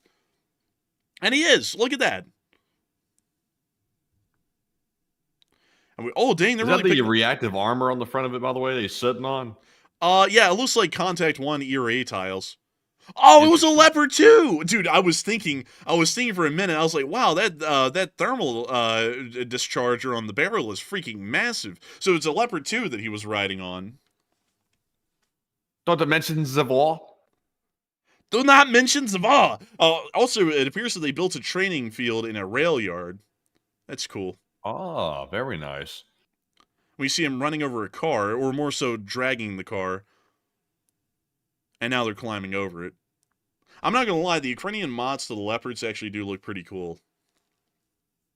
I'll be honest with you, I like the Leopard in its plain form, just because it's such a beautiful tank on its own. The mods make it look more battle-born, but I like the normal one better. I think it looks pretty cool. Well, let us know in the chat what y'all think, folks. Do you like it with battle mods or without? I personally, I like it either way, but I do have to admit that the battle mods give it this rugged combat feel. Literally a Russian command post inside of the town of Solidar. And we can actually find this one for y'all, right here. Let me go find it for y'all. So it's here in city. So we find the man. We find a smokestack. You can see smokestack right there. We find industrial buildings. So somewhere around this general area. Which means It means that this building is somewhere. Hold up. Hold up, everyone. We have to find building now. Soledar, bigger city. I try to find. Very hard. Make my pan an asshole. Let's see here. Where the hell is it? So when we were getting on stream, I found it, and now I can't find it. Oh well. It's probably this building right here. Nope, it's not. It's near the high-rise building, somewhere over here. You know what, folks? I'm just gonna give up on this one. Just let you watch this thing get blown up, because what fun is this in trying to geolocate live on air? Y'all want to see this thing get blown up, and we're gonna deliver. So here's the clip: Russian command post hit by Ukrainian airstrike. Blia! Oh, blia! Man, they got the thing. Goodness. And they got it good, too. That was a shitty outpost or a command post, by the way. Man, I call that thing the outhouse with how bad that outpost was. Man, you'll find the governor taking a big shit inside. Man, they said, what are we cooking up in the outpost for battle plans? They said, no, this is not outpost. This is outhouse. We're cooking up some terrible shit in here. It's like every Russian battle plan ever. They can literally call this the outpost now because the walls have been torn out. So now it's not an inpost, it's an outpost. This is an open-air outpost. But anyways, moving on from that and down there to Butanivka, we also got to see the Russian forces getting hit in this area by meteor's birds. Take a look. You see this Russian main battle tank firing at the Ukrainian positions near Chasiv Yar, but they're about to be getting a little bit of fire in there behind. And also don't forget the Warner brother, because we got worm busters in the house. Dude, they got them worm busters, and they're busting the worms. We can see them here hitting another Russian tank in the side of the turret. Ooh, bad one. They didn't warn that, brother. Oh, bro, he's clearing out the forest. Look at him go. Bro, you can see him knocking out the trees in there. Look at this. Bro, you can't even see the tank anymore, but you see the trees getting knocked over. Oh, my God. Are you supposed to do that? No. No. I didn't think so. They're about to finish that girl off. Here we go. Bam. Right into the open hatches.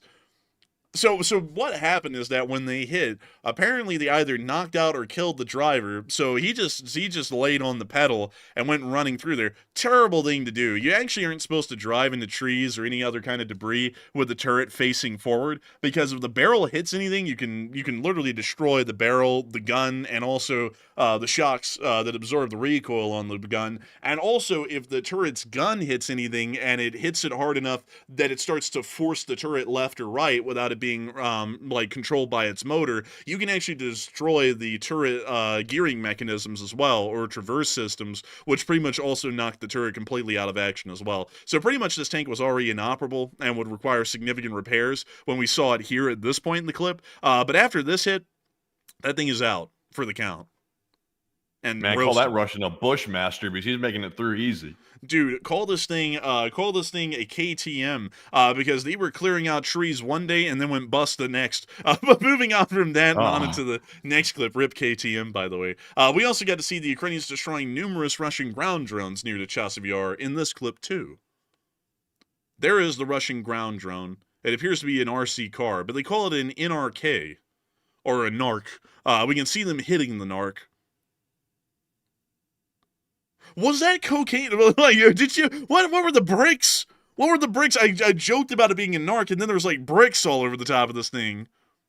Man, it's the the narc transporter. Bro, dude, Hot Dog Man sent this one out. All my love to the Russians, and then he sent this thing out. Oh my lord! And kerplunk, it hit dead on and destroyed it. What a sad little end to that little crapper. And it looks like the bricks got scattered throughout the general area. We can now see another one that appears to got stuck in a pit.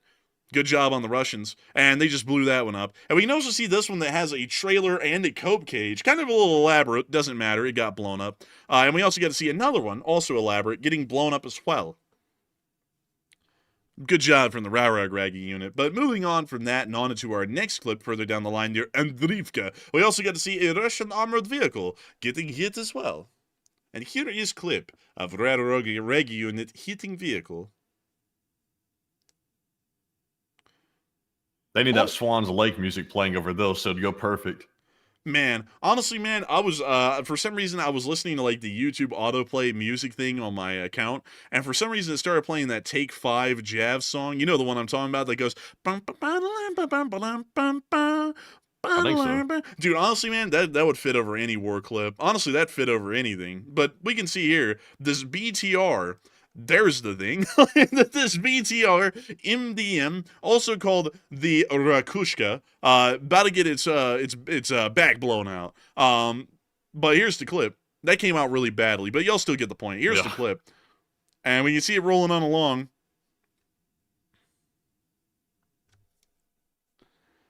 Rolling this is down a very well manicured place, by the way. Like, this is a very nice, green, luscious-looking forest. It's on the train track. Man, give credit to the maintenance of way department when you can, man, because they're keeping it clean out here. They're keeping it clean. Although this main line over here to the right looks like it's been abandoned for like 30 years. But anyways, that doesn't matter. We can see this little, MTLB driving along it. But that ain't going to stop it because the express train to hell is arriving right in front of them. Dead on time. Oh, crap. Oh, damn. The Ukrainians ran a train on them. Aw, man. Oh, and they're just obliterating this thing now, ganging up on it. Look at that. It's gonna burn the radio antenna down too. Oh, man, Lawn Care, an account folks called Lawn Care Lover just came in here and put a Russian flag up. The reason why his name is Lawn Care Lover is because he loves the kind of yard ornaments that the Russians turn into, which is usually burning rubble. But we can also see another drone hitting the vehicle, and we can see another one hitting another smoldering Russian vehicle here in the streets.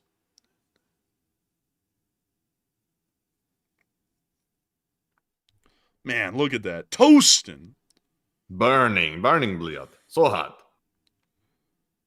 Man, it's burning up just like Iranian-U.S. nuclear talks. Real toasting fire right there. Moving on from that, and on down into the city of Toretsk, we also got to see a Russian ammo depot getting destroyed today as well.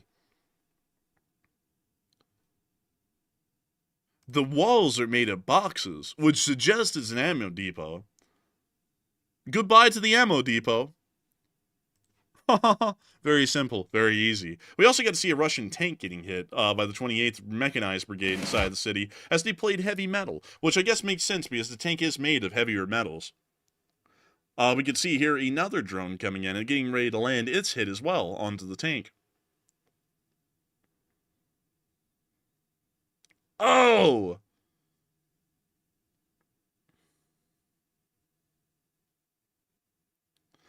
Also, Robin M. Asked you a question, Matthew. I think it was asking of me.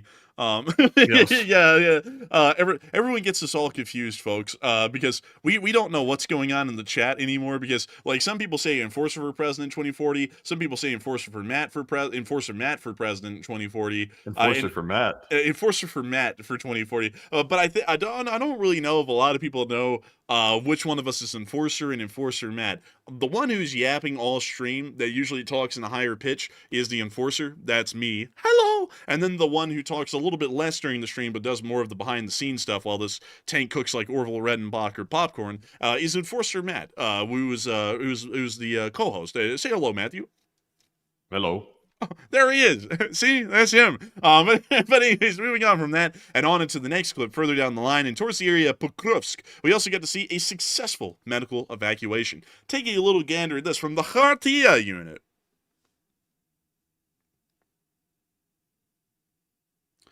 And we can see here that they are targeting this Russian drone. We can see them finding their way. Actually, hold up.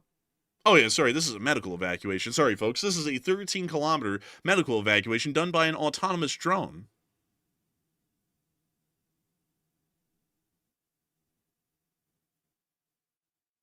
Someone said, this makes no sense. No, it makes total sense. If you followed the war, the Russians suck. You see them bringing the wounded Ukrainian soldier to the evacuation vehicle.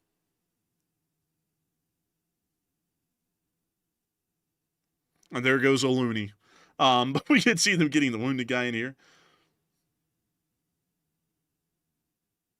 This is actually an impressive evolution in at least medical evacuations, because this means that there is no chance of higher collateral or damage being caused by the evacuation of medical personnel, and resulting in higher casualties, because there are no stretcher bearers involved in evacuating this wounded soldier, which is incredibly impressive.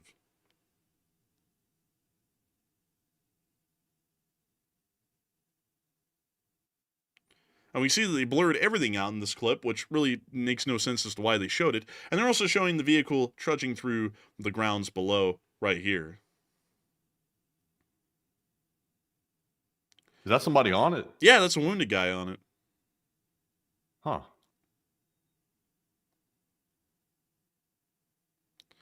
And you see them here bringing it over the terrain. It looks like he's having a little bit of difficulty.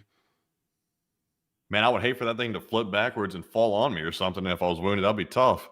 Yeah, I feel like it might need a little bit of a longer wheelbase to make sure that that doesn't happen. Also, it looks like he's having a little bit of difficulty handling the weight a little bit. Well, you can see he's in there smoking a cigarette, just kind of having a fun time on the ride. And they finally got him. I wish I had one of those for the house. Honestly, man, me too. But moving on from that innovation, while Matthew appears to sound wounded now, and he will need a medical evacuation as well, we were able to see the Russians getting hit by the 38th Marine Brigade in Pokrovsk as well today, which we can see in this clip right here. Largely, folks, to give you all a little bit of a summary, the Ukrainians have been able to hold the lines between Chasiv Yar and Pokrovsk, while that dirt bike rider there just turned into Hell Rider. They've been able to hold the front lines today. That's why we're not going into a deep analysis, because there hasn't really been a significant front line change over the past 48 hours in this area. And we see here that they're now hitting an abandoned column of BBMs, which I don't know what those are. Like, I've never heard of those. But we can see them hitting them, and that was the end of the clip. But very nice to see, nevertheless. Moving on from that and on to our next clip, we also get to see an ammo dump being destroyed in Toretsk, which is close to the Pokrovsk front, and it appears that the fire, which had started on the ammo depot, was quickly extinguished by an explosion. See, it was extinguished. Oh, блядь. What the hell was in there? Ammo. That must have been a hell of a lot of it. That was massive. Man, you know what they say? No brass, no bramo. You know what I mean? But moving on out of the Pokrovsk front and down into Zaporizhzhia, we also got to see the Ukrainians bombing out Russian forces, specifically a Buke hiding in one of the tree lines. We can see the Buke is running for its life right here, which is not going to work. You just can't escape drones once they find you. And they're now dropping bomblets near to the Buke. One hit on the right side, and it looks like they're probably going to be adjusting here to try and get another good hit in. And it looks like they're trying to set her up so they can get another hit up on that thing. You know what I mean? They dropped a bomblet, and the boom! Right onto the launcher cells above.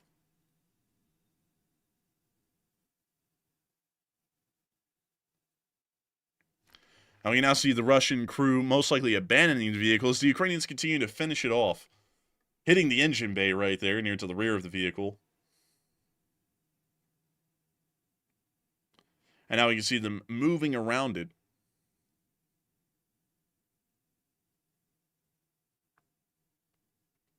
And that's the end of the clip, but still a successful hit. With that, we're going to be moving on down into Odessa, where we also got to see a Russian drone being downed by local air defense teams. We're going to be muting the country music, but we can see them firing off the manpad, and it was a successful hit just about a mile and a half away. Boom, shakalaka, very nice. Oh, hell, they hit them Russians out there in the distance. Oh, yeah. Man, they hit those things so freaking hard. But moving on from that and on up into Kyiv, we also got the speech for President Volodymyr Zelenskyy here on day 1182 of the news. And so without further ado, here is speech. Speech! Бажаю здоров'я, шановні українці, українки. Сьогодні ми продовжуємо дуже активно працювати з нашими партнерами. Вже я говорив з президентом Фінляндії Олександром Стубом, з головою італійського уряду Джорджіо Мелоні, з канцлером Німеччини Фрідріхом Мерцем, з президенткою Євросоюзу Урсулою фон дер Ляєн. А також я говорив з прем'єр-міністром Норвегії Стере. Сьогодні Мають ще відбутись мої розмови. День ми не закінчуємо. Нам потрібні спільні позиції та ще більше скоординованої роботи. Дипломатія сильніше, коли всі ми разом. Ми обговорюємо з нашими партнерами деталі та ідеї з вчорашньої розмови з президентом Сполучених Штатів Америки Трампом. Важливо, щоб Америка була і надалі учасницею процесу наближення миру. Саме Америки бояться в Росії.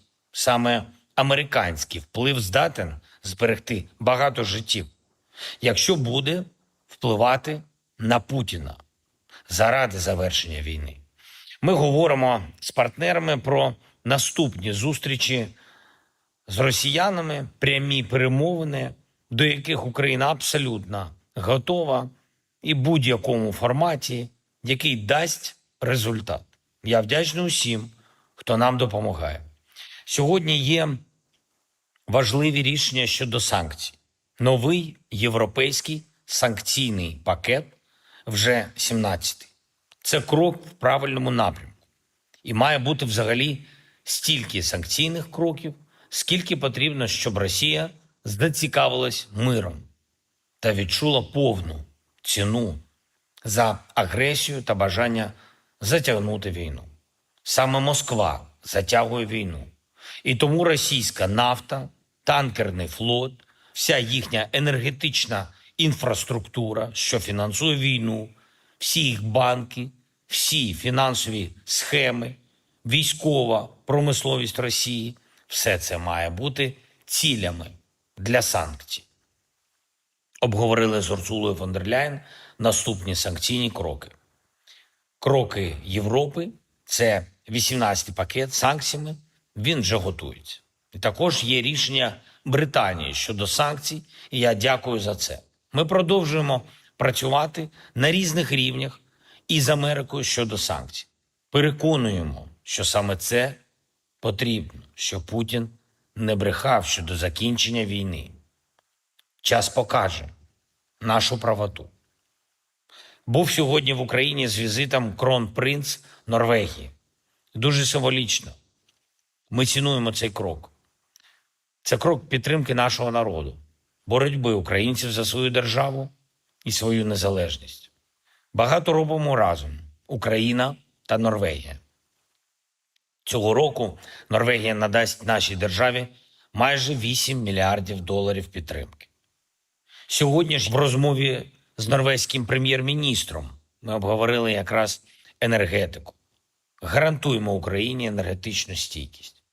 А також буде більш інвестицій у наше українське виробництво дронів.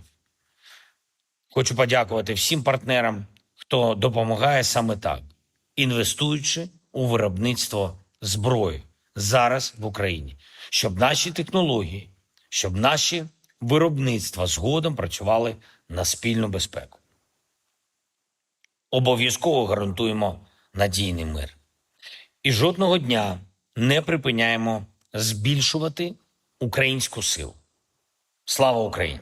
And the Ram Slava. And with that, that is the end of the speech from President Volodymyr Zelenskyy here on day 1182 of the news from around the world. And that's going to be moving us on into the second segment of this stream, where we get to talk to all of y'all. And boy, howdy, what a question segment is going to be. We have loads of questions lined up from the live chat, a couple of super chats, and a decent amount of time. A good amount of time, as a matter of fact, because we ended the news tonight at the very top of the hour. At exactly 2 hours in, nearly. Well, technically it's an hour and 57 minutes, but that's close enough to 2 hours, so we might as well round it up. Nevertheless, I gotta say that we are entirely honored and appreciative to have had so many people here with us tonight, at 9.7 thousand people watching at the peak, and 55,000 people having watched the stream within the first 2 hours alone. Wow. That is impressive. And if y'all have enjoyed the stream tonight, and you have gotten all the way through the news segment, make sure to subscribe. We are always happy to have more people joining the Lee Spring Army each and every single day. We love to see it. And we'd love to know that if you enjoyed this news tonight and you're new to the channel, that you'll join us and continue to be with us well on into the future and join this Lee Spring Army family. And so with that, it is time for us to move on into this question segment. And so, Matthew, what do we got? All right, so jumping into our final question segment of the night. We have our super chats to get to, our live chats, our Morse code decoders, but first, we have a poll to address. The poll question says, what world event do you think is going to happen first, meaning happen next? So 42%, the most popular option, said that Israel attacks Iranian nuke sites next, while 29% said Syria devolves into civil war, and 15% said India attacks Pakistan again, and only 14% said Russia fires an ICBM at Ukraine. So this is pretty much a toss-up because all these things right now are imminent threats on the horizon, and we're waiting to see when these are going to happen. So generally speaking, I'm going to say that Syria is going to devolve into a civil war first. That's my prediction. I'm actually with the 29%. I think that's going to be the first thing we see happening next amongst these four different choices. The second runner-up will probably be Israel attacking the nuclear sites on the side of Iran. And then between India and Pakistan and Russia firing ICBM, that one's pretty much a toss-up. But Enforcer, what say you? I would say that I think that the two most likely ones is a Syrian civil war or Israel striking Iran. Operation Sindor, I don't really know when that's going to kick off again. It could be in weeks or months or never. And that was just kind of India saving face and saying we'll do another one again. But, time and place of our choosing, meaning it'll never happen now. It'll be for another reason later. And also, Russia firing an ICBM in Ukraine, considering that the one just recently possibly failed, I think they'll probably be giving that a good while before they try that again. So that way they may not suffer any additional embarrassment on top of the first one if it truly did fail. So with that, I hope that does address that the best I can, at least in my opinion. And with that, it's time for us to move on into the next one. As Keep Chopping said in the chat, the literal point of YouTube is to clickbait. Not sure why people use that as an insult to a YouTuber. I really don't know why people use that as an insult because, none of the news topics that we cover are clickbait. The Syrian government is collapsing right now. It's quite obvious that it is. We have proof of that. And then also, Israel is going to strike Iran. So it's where was the clickbait? When people come in and say that, it's always a bot. It's not a real person who's saying that. And if it is a real person, they probably are some of the percentage of the population that are illiterate and can't read, because it's quite a simple thing to see that everything that we put in our titles and thumbnails is exactly what we're covering every night. It's not even really an insult. It's just more so just trying to discredit news that they don't like to hear, because everyone's into propaganda these days and people want to hear their own specific kind of propaganda, or bot farms want to propagate a specific form of propaganda. So then they just send out people, or people go out to try and discredit anything that looks like it isn't what they want to hear. So those people, when they come in and say it's clickbait, what they want to hear is that Iran has a right to kill every single American, and also the Russians are in the right in Ukraine and they should genocide more people. That's really the reality of what those people want to hear, which we're never going to agree with. So there's always going to be people coming in here saying that we're clickbait or something like that. It's kind of a run-of-the-mill thing. It happens every single day that we're on air. But with that, I hope that gives a little bit of an insight into that, because it's always interesting when people come in here and say stuff like that. It's I actually don't see that much hate being thrown towards some different channels that literally say that it's an emergency alert, nuclear bombers are airborne, codes are being transmitted, and they say that every day, because it doesn't happen every day, because we would be nuked the next day if it had happened. And I never see a lot of people going around and saying that they're clickbait, or anything like that. Or the people who did the Ukrainian train robbery stories back in the day, people actually took those stories and ran with it. They didn't even try and look into it. People just took those stories and ran with it. And then when I think the Ukrainian train robbery stories were much more exaggerated than even the nuclear launch threats. The guy that does the videos about, oh, the nuclear bombers, they're in the air, they're flying, the world's ending, it's over, and does it every 24 hours on a predictable cycle. That to me is what it's what it is. But the Ukrainian train robbery stories is how the hell did you even come up with that? Because I can understand how somebody can clickbait the nuclear thing, because that's something that happens all the time. People are always worried about nukes flying. But Ukrainian train robberies, it's oh, who even came up with that? The ingenuity to even invent that clickbait's crazy. And it was the most outlandish stories, too. A Ukrainian Special Forces team hijacks a train near Volgograd that has Su-57s on board, 4 of them, which would be pretty much all of the operational ones in the country. They then somehow, without having control of the actual dispatcher's office, switch the tracks so that way they drive it into Ukraine and they steal the planes. Those stories weren't even real. None of them. It's a Call of Duty mission, straight out of Call of Duty World War II. Yeah, it is. It's those are completely fantasy fanciful. It's like just to move the train towards Ukraine's borders would be a freaking momentous effort because it's driving through multiple divisions of the Russian railroads, so they have to take control of every single dispatcher's office along the route, which you need an unlimited amount of special forces teams for. And not only that, they're in populated areas, so how do you do that successfully without being caught would be beyond me. That would be next to impossible.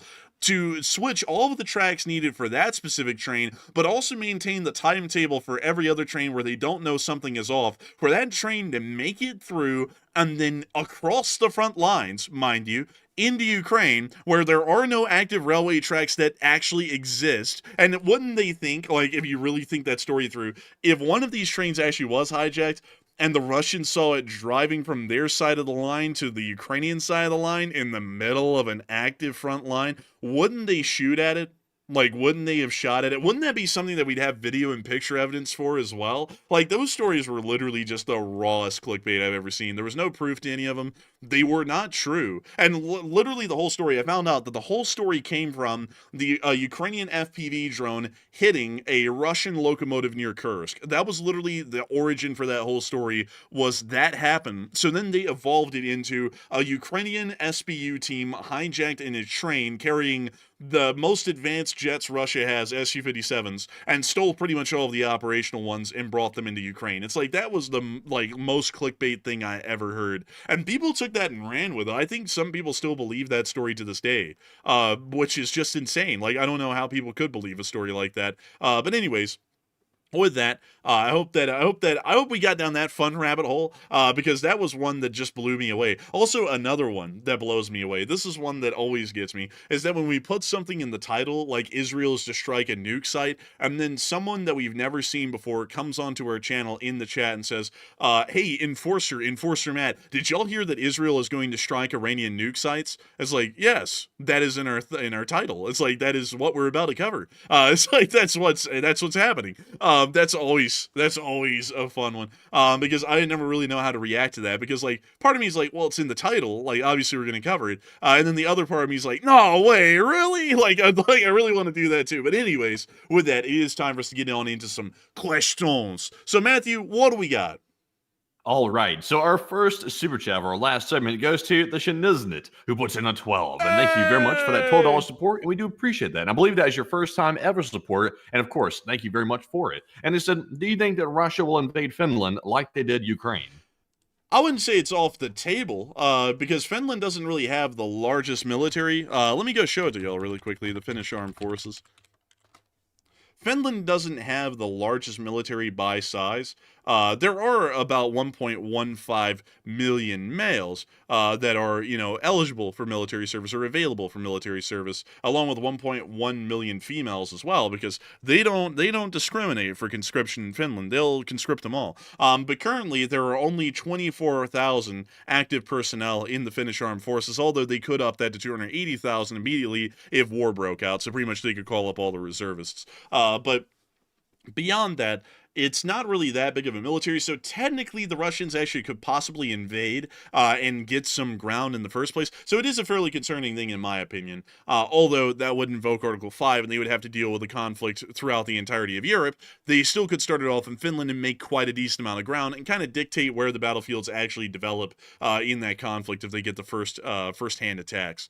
So I would say it's fairly concerning in my opinion. I know that sentiment isn't really shared by the U.S. government, but at the same time, any Russian force buildup anywhere along a NATO border should be met with great concern, because it could be a buildup to invasion. And so with that, I hope that does address your question well, and I thank you once again for support and helping this channel to keep turning, not rolling, turning, day in and day out, every single hour of every single day, because folks like you make this channel possible. And you're going, what? I make it possible? Me? Little old me? And that's right, it's you, because every single night we're here on stream, and the only way that we are able to shove more bread and water into our mouths is through viewer support. And folks like you who support the channel and ask great questions also support us and help us to keep this thing working and to be able to keep this channel running day in and day out. And I have got to thank you greatly for your support, because you are making it possible for us to eat, for us to sleep, and for us to keep the lights on, to keep the electricity running. So, a huge thanks to you so much once again, and because we're going to keep turning, and we're going to turn this thing on into the next question. But still, huge thank you to you once again. And so, what do we got, Matthew? All right, so our next one goes to Plazoth, who puts in an $11 super chat. And thank you, Plazoth, as well for that support. And he said, love the coverage and the show. And a live chat question, please, and LLT, LSA. And thank you so much for the support. Thank you for enjoying the coverage and the show. I got to thank you for that. Tonight, I tried something a little bit different. Instead of just trying to go raw into comedy, I tried to lean into being extra technical, well-researched, and well thought out tonight. And I hope that came through on air. I saw a lot of people saying earlier at the hour mark that it did, and it was sounding really good. And I'm glad to hear that, and I'd like to know that people have been enjoying the news tonight, because we put a lot of effort into this, folks. We put a lot of effort into it. And hey, by the way, folks, don't know if y'all know this. I found this to be kind of cool. You never know who's out there watching. You never know. But crazily enough, folks, the vice president's cousin actually follows us on Twitter, and I think, according to Matthew, watches the YouTube channel. Hey, isn't that cool? That's pretty neat. But beyond that, I got to say, thank you to folks like you for supporting the channel, helping us to keep it running. Samantha keeps me hanging there on the actual answer to that. I was like, man, I got no comment. He's got no comment. But beyond that, I do have to thank you for the support and helping this channel to keep on running. Because if it wasn't for folks like you, we wouldn't be able to make this channel possible and keep it running, because you never know who's out there watching. And folks like you are also watching as well and supporting this channel to help it to keep running. And I got to thank you for that massively. And so a huge thanks to you so much once again. Hope that does address that well. And with that, we are on to the next one. All right, so our next one is going to go to Plazoth, actually, who requested that live chat question. And in honor of Plazoth, we'll grab one from the live chat. He said, let's see here. This one's actually going to go to Kendrick, who said, how's Turkey reacting to Syria? So far, we haven't gotten an official reaction from the Republic of Turkey yet. It appears that they would openly support the Jelani regime if they go into a civil war, and may try and conduct quote-unquote peacekeeping operations in support of the Jelani regime. That would be my guess at how they're going to respond, but beyond that, we haven't gotten an official response from their Ministry of Foreign Affairs, or their Foreign Ministry, or their Secretary of State, or anything along those lines to actually know for certain. So, at this point, there's been officially no response, but we might see that there is a response at some point in the future. It's just that we haven't gotten it yet. So with that, I hope that does address that live chat the best we can. I got to thank you for the support and helping this channel to keep on running. Again, please, at sponsoring that live chat, because folks like you made this thing possible and help it to keep on rolling. And I also got to thank you, Marie Alce, for the kind words on saying that the Enforcer channel is the best global war news channel. We try our best to hold up to that name, and I hope that we did tonight. And so with that, we are on to the next. Also, folks, I got to wonder, like another thing before we move on, I've noticed this tonight. We have some channel legends here, but we don't have a lot. Like, is there like a big event going on in the world today? Because I noticed that BC Skyman wasn't here. I think let's see, let me check. Yeah, Danny B isn't here. Like, there's actually a decent amount of people who aren't here tonight. I was like, what's going on out there in the world? Is there like a big like event going on, or like I don't know. It's a little interesting to me. There's still a lot of people here. It's just that I noticed that there wasn't a lot of channel legends. I was like, what's up with that? What's going on? But still, with that, we are on to the next one. All right, so our next one goes to Uncovered Cube 7, who puts in a 10. And thank you very much, Uncovered Cube, for being a channel legend and for watching the channel and supporting it for a very long time. And they said, LSA, and do you think the differences between Israel and the United States right now could be a facade? I would say, maybe. It's not entirely out of the realm of possibility. Also, we see a lot of channel legends being like, "I'm here." Well, yeah, like y'all are here, but like about half of all the other channel legends aren't here, and I was like, "Where are they? Like, what's going on?" And the chat has been kind of slow tonight. Like, we've been getting like maybe 60 chats a minute on average. And I was like, "Where is it?" I was like, maybe it's like the severe weather. That's what I'm thinking, because there is a big like pretty much tornado cell breaking out in the East Coast right now, so I think that's where a lot of people may be. We kind of weathered it out here and didn't really have a lot of problems, so that is something interesting to me. But beyond that, I'd have to say that moving back into the question, I think that the United States and Israel may possibly be doing that as some sort of a diplomatic play to make it look like Israel has gone rogue from the United States, although they really aren't, and they're really operating in American and Israeli interests. So that way there's some plausible deniability for when the Iranians attack, that there isn't supposed to be any larger attacks directly against the United States. That is a possibility, but at the same time, considering that Iran really doesn't have an ability to attack the United States, even through possible acts of terrorism, I would say that it doesn't really make a lot of sense that we're holding back on Iran, because I think that we should directly conduct armed action against them to send a message to others in the world that we aren't scared of facing down possible minor powers like Iran or regional powers like Iran and beating the hell out of them if we need to, if they're going against our interests. And so with that, I hope that does address that the best I can, at least in my opinion. I think it wants to give us support and help with this channel to keep on running, because if it wasn't for folks like you, we wouldn't be able to be here now, and we wouldn't be able to answer great questions. And so a big thanks to you so much once again. And with that, we are on to the next one. And what have we got, Matthew? All right, so our next one goes to Gregory C., who puts in a very generous $20 donation as well. And a big shout out to Gregory for that support and helping to get the channel running. And Gregory said, any luck on finding a new headquarters and buy a pizza, guys, in LSA? And I gotta thank you so much for support, Gregory C. And any luck on finding a new headquarters? There's been some looking around, and we've been trying to find some new places. But we are keeping them very close to us this time, because we want to make sure that we have a nice amount of security this time around, and making sure that our headquarters' locations are unknown.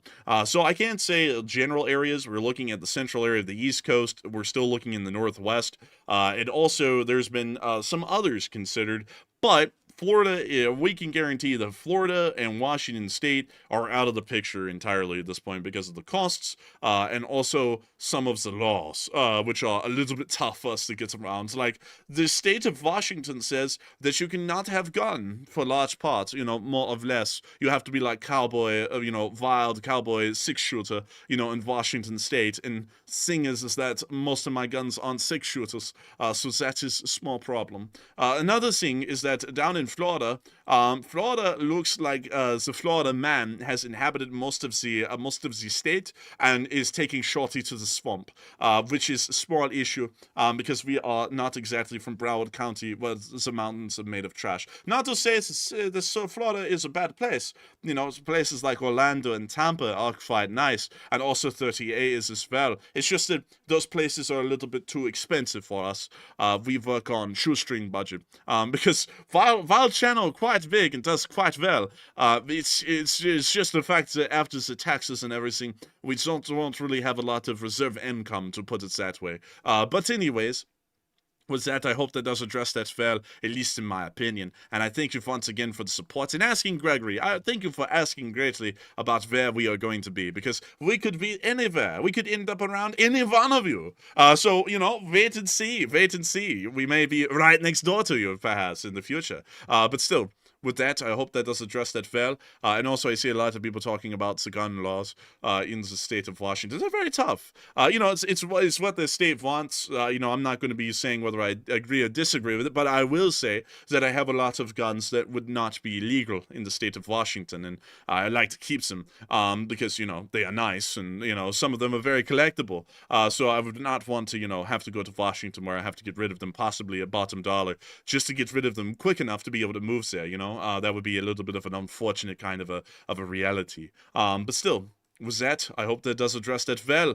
And with that, we are also, let's see, Robin M said, are you excited for the FBI HQ being relocated to a neighborhood near you?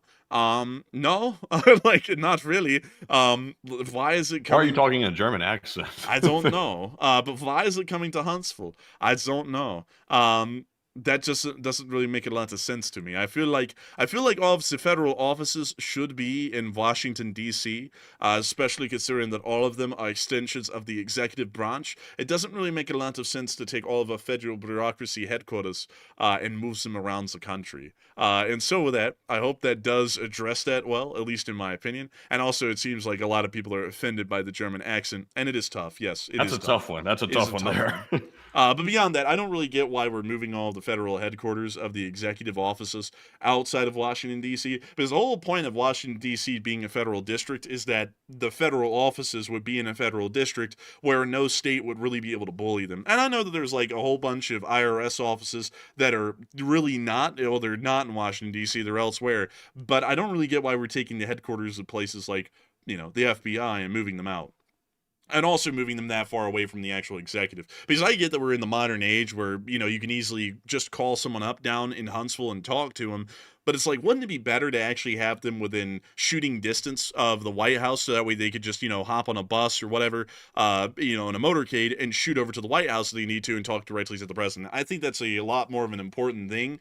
So I would say, as far as actually managing and administrating the executive branch, I find that to be highly inefficient. So that would really be my only complaint, to be entirely honest, is that I find that sort of a system to be really inefficient. But with that, I hope that addressed that well, at least in my opinion. And with that, we are on to the... also, Jexa said, on the subject of guns, I stumbled across an amazing deal on a 1903 Springfield. I'm so happy about it. Good for you! I love 1903s. 1903s are sick. Let me go pull up mine. I actually have a Remington 1903, and it's actually better looking than that one. Let me go see if I can find one of the ones. There it is. This is the same wood finish and everything that mine has, which is a little bit different than the World War I versions of the 1903s that were made by Springfield. These have a much better looking stock on them. This is kind of your Springfield stock, which I think is made of like some sort of a walnut, I believe. But I really like this. I don't know what wood these are made out of, but it looks beautiful. And 1903s are really fun to shoot. I love them. They have the same action as, I believe, the Mausers, which is a very good bolt action. Very smooth, very nice, and the trigger pull is also very decent for it to be a standard issued infantry rifle of the early 20th century. Another thing that's really cool about them is that you have the peep sight and the ladder. Well, you have the ladder sight with the peep sight on it that you can flip up for more precise shooting. Because the actual battle sight, let me see if I can 1903 sight. Let me go see if I can show that to y'all. So this right here is the sight on a 1903. This is the ladder. That's the peep right there, the peep sight. That is your battle sight right there when it's flipped down. And the battle sight, crazily enough, it's zeroed in at 550 yards, which is freaking insane to have that as your zero. Like that's literally about 5.5 football fields away from you. And that's the zero. So if you use the battle sight, the rule of thumb is that if it's about 100 or 200 yards away, you aim for the nuts, and you will generally, like, the actual round will hit somewhere in the chest, because that's how bad the battle sight is in adjustment. So if you really want anything accurate, and of course, shooting out to like 2,700 yards with a 1903, I mean, with a peep sight, you're honestly asking for something that's impossible there. But if you want to do it, you could. I just don't know how to do it. The farthest I ever shot with a 1903 was about 550 yards, just about. Beyond there, I've never really been able to be accurate with this thing. But they are just absolutely amazing rifles. I love the 1903s. They're incredible. 30-06 is a great round, has a lot of kick to it. And this thing has a metal butt plate, so this thing really punches when you shoot it. But I find it to be an absolute joy. And also, this is the first real gun that I ever owned, crazily enough. Some of y'all might not know that. The original first gun that I had was a Brown Bess, because the guns I was getting at the start were for reenacting primarily. So the first gun I got was a Brown Bess, and then the second gun I got when I started to do World War I reenactments was this 1903 Springfield. And the little thing is just, it's beautiful. It looks nice. And so, I liked it a lot. It's a cool rifle, and I still have it to this day, and it's still my favorite rifle. But with that, well, favorite bolt action, that is. But with that, I hope that addresses that well. Thank you once again for bringing that up, because congrats to you. That's actually pretty impressive. And with that, we are on to the next one.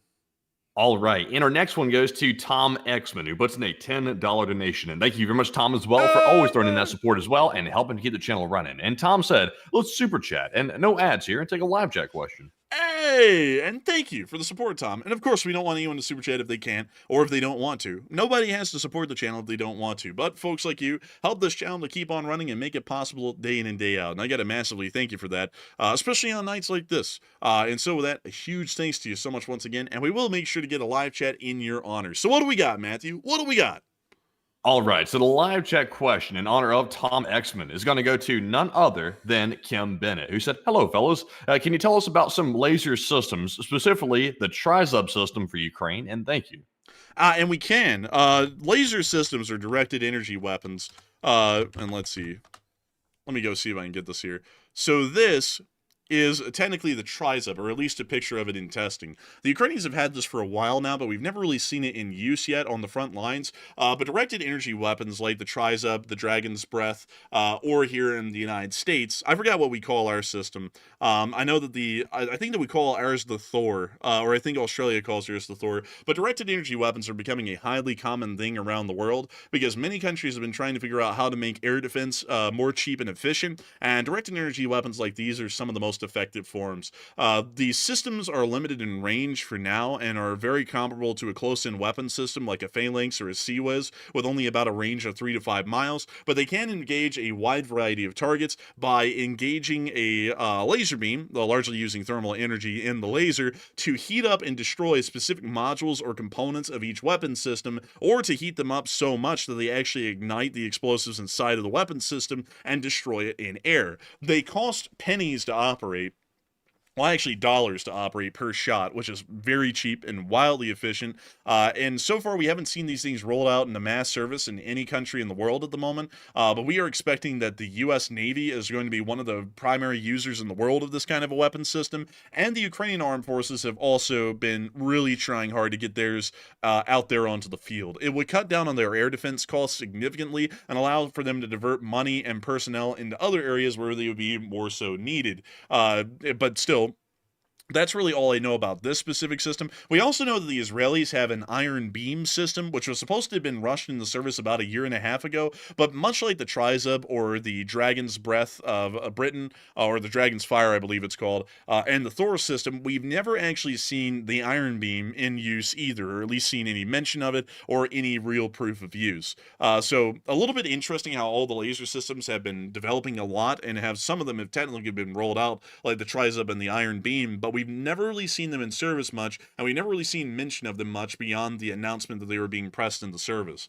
But with that, I hope that does address that live chat well, and I thank you once again for support, Tom Exman, and helping this channel to keep on running, because if it wasn't for folks like you, we wouldn't be able to answer incredibly interesting questions, and we wouldn't be able to make sure this channel keeps on running day in and day out. And so with that, we are on to the next. Also, Kim Bennett said it was the Helios for the United States. I think the Thor is the one for Australia then. And that must be why I forgot the name of the American one, because instead of coming up with something that is like more American, they came up with something like Helios, like Golden Dome, like, which has really nothing to do with America. It's like, why wouldn't we call that, like, I personally think it would have been cool if we called, like, if we wanted to make the Golden Dome a thing, wouldn't it be cooler to call it something American, like the Shield of the Republic, or something like, it's something neat, like the Republic Shield, or something like that. Like I don't know. I'd it seems like it'd be a little bit more of an American name, or something that's historic. Like for example,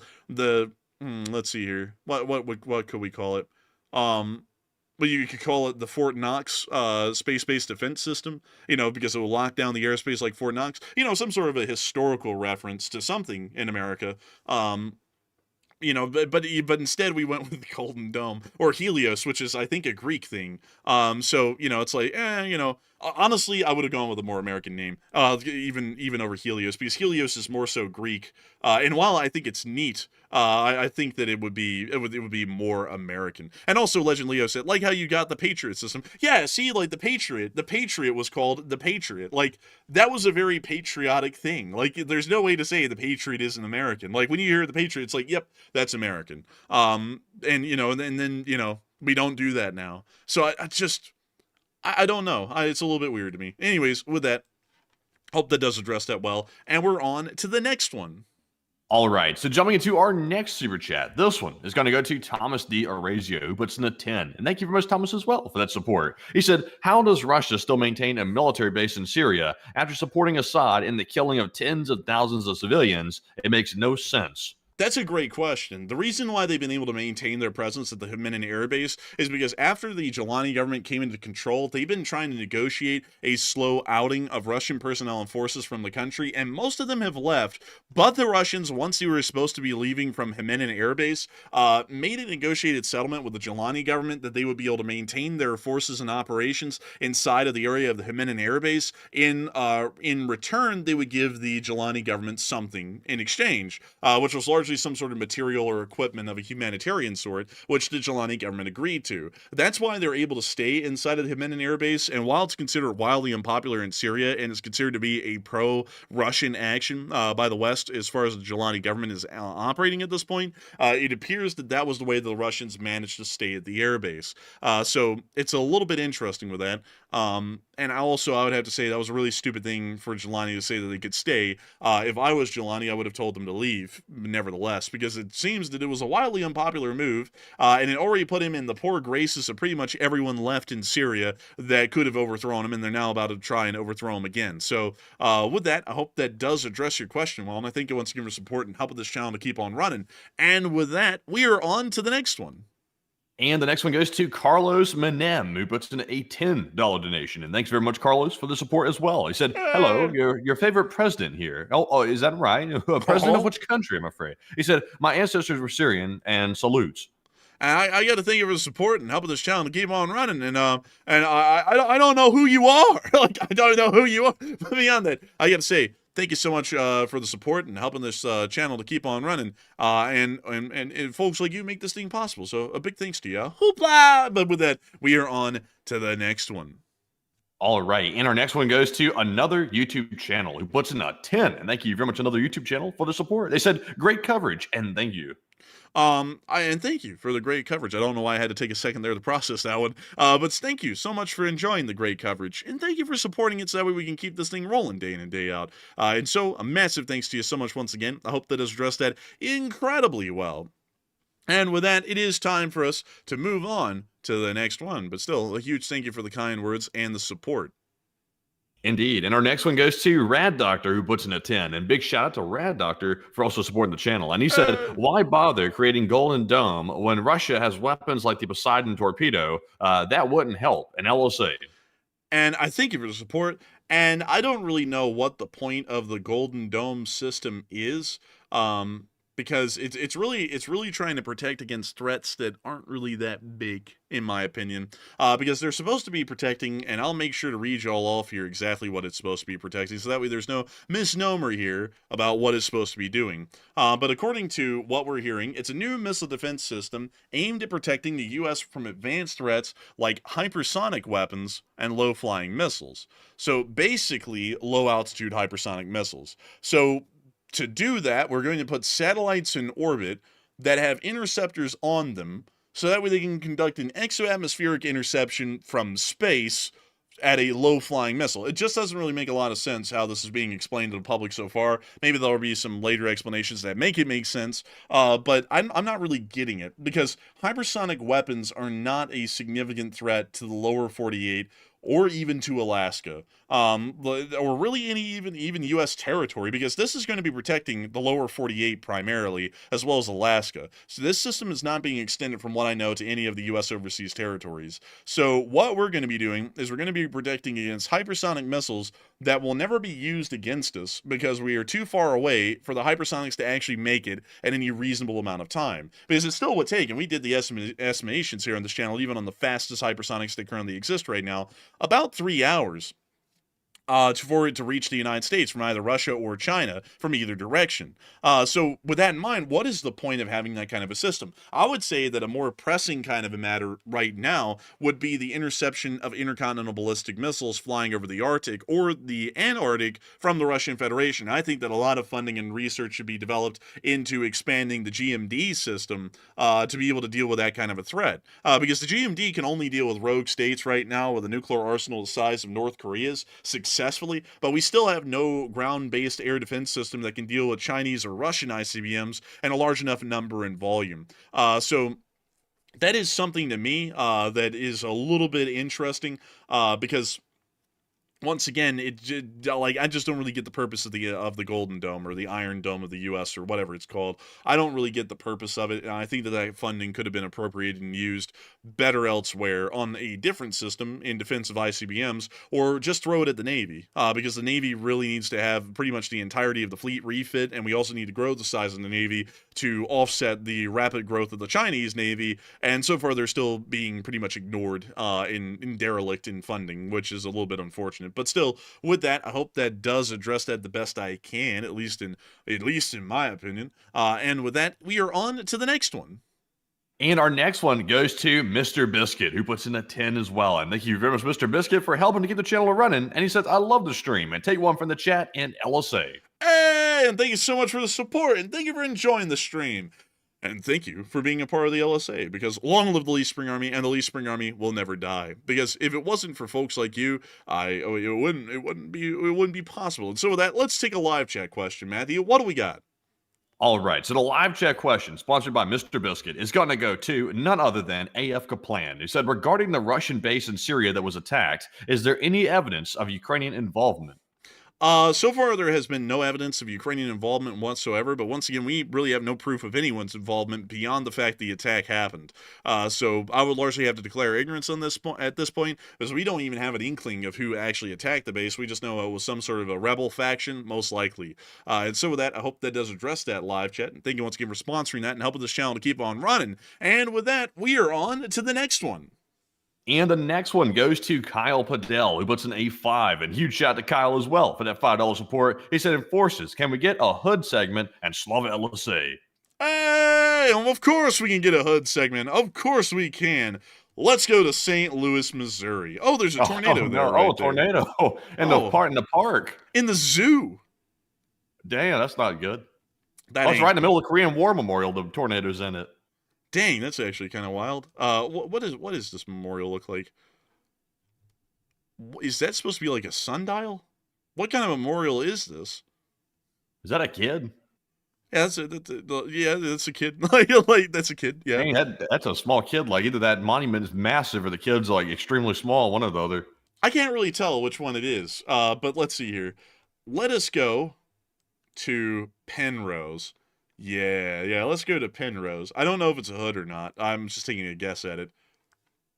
That's not the word. Oh, wait a minute, there's boarded up windows. And this place looks like it caught on fire at some point, too. So, this honestly doesn't really look like a... You know what? Let me take you to North Birmingham. That's a place that's tried and true around here. You just can't top North Birmingham.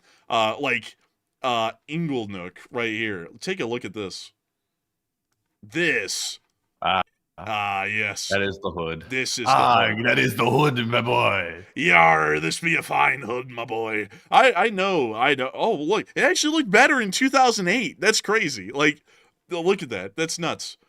So, now we're back in the present day, close to it. And y'all can see it's a unmitigated slum for the large part out here. It's a little bit wild with that because apparently most of Birmingham used to be okay just a couple of decades ago, and it went downhill fast. Also, Douglasville is a pretty rough one right here. Ooh, man, you drop down anywhere. Oh dear. Oh great heavens. And then North Birmingham itself, like North Birmingham by name, is a pretty rough place as well. Yeah, this looks like somewhere you wouldn't want to drive to. You might find yourself in a bad spot. Yeah, man. Oh, man, it's rough. It's rough, folks. But also, I saw someone say, that's no hood. Oh, come on. That is a hood. Like, it's dangerous in North Birmingham.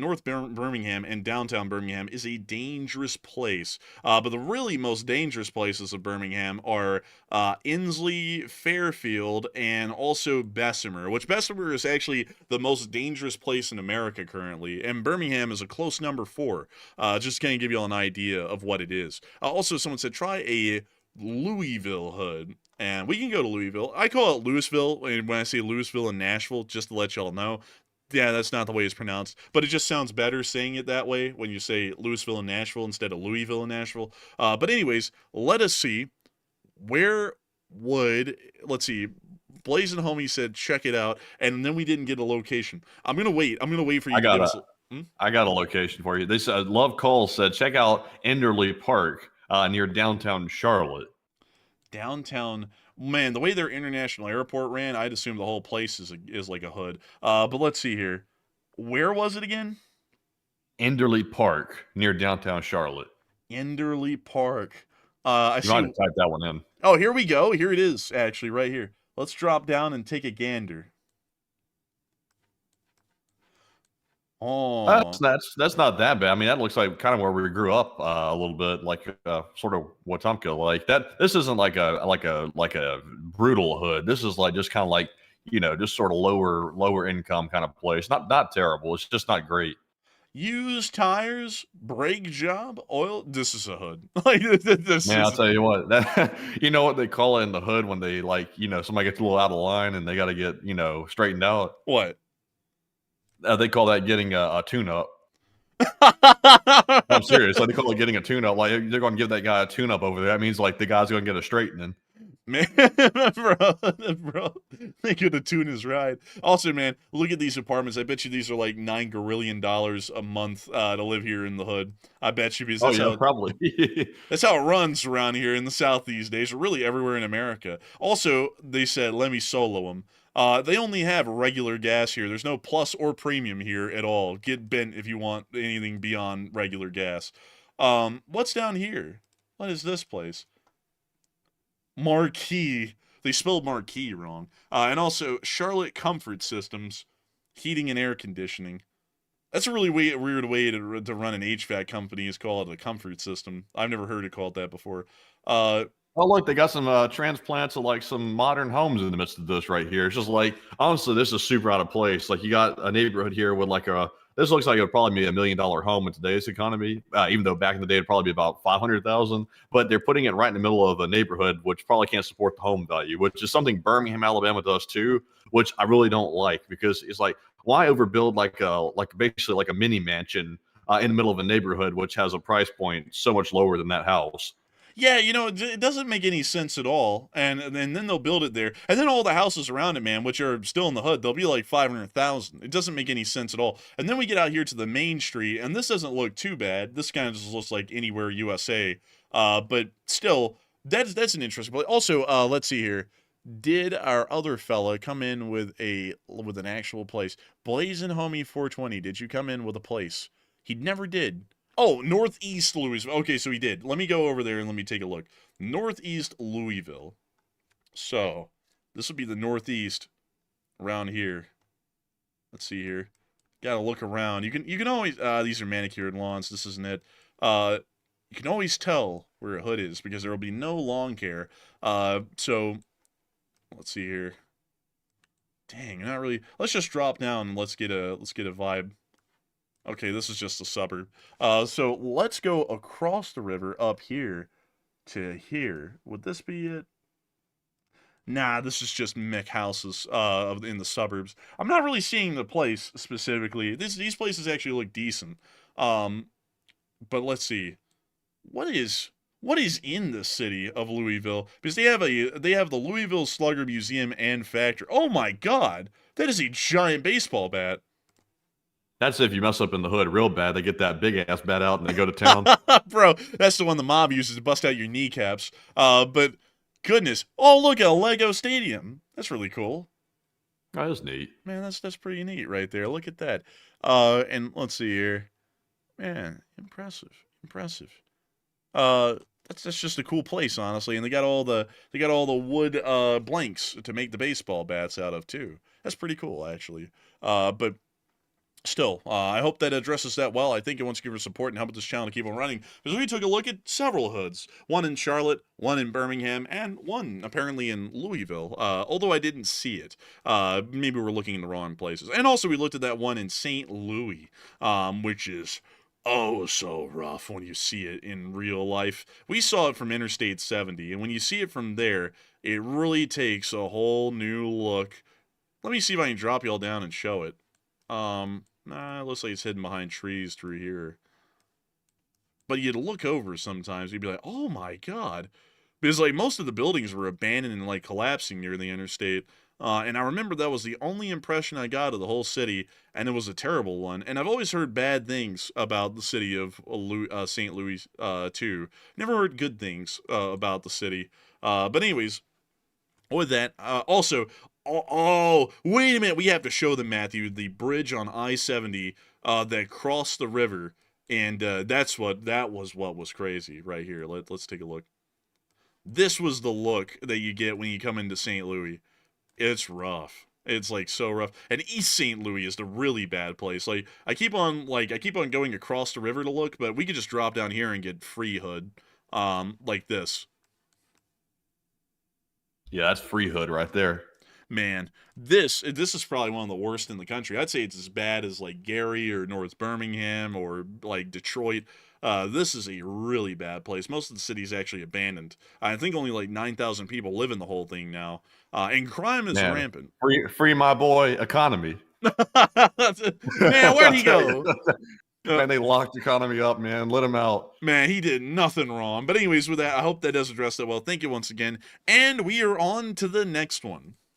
And the next one goes to Kyle Padell, once again, who puts in a 5. And thank you very much, Kyle, for that $5 support. He said, Enforcer Matt, Coffee Fund, and LSA, best quality of trusted news. Hey, thank you for the Coffee Fund. And thank you for saying that we're the most trusted name in news. I'm glad to hear we're taking that title from CNN that they appointed to themselves. Very graciously. They were very benevolent, giving themselves the title, the most trusted name in news. Because I have a feeling that if you polled most people, they would say that CNN and Fox are the most untrusting names in news. But still, I thank you so much for the support and throwing that title to us, because we actually have that crowd appointed to us, unlike CNN and Fox and other channels.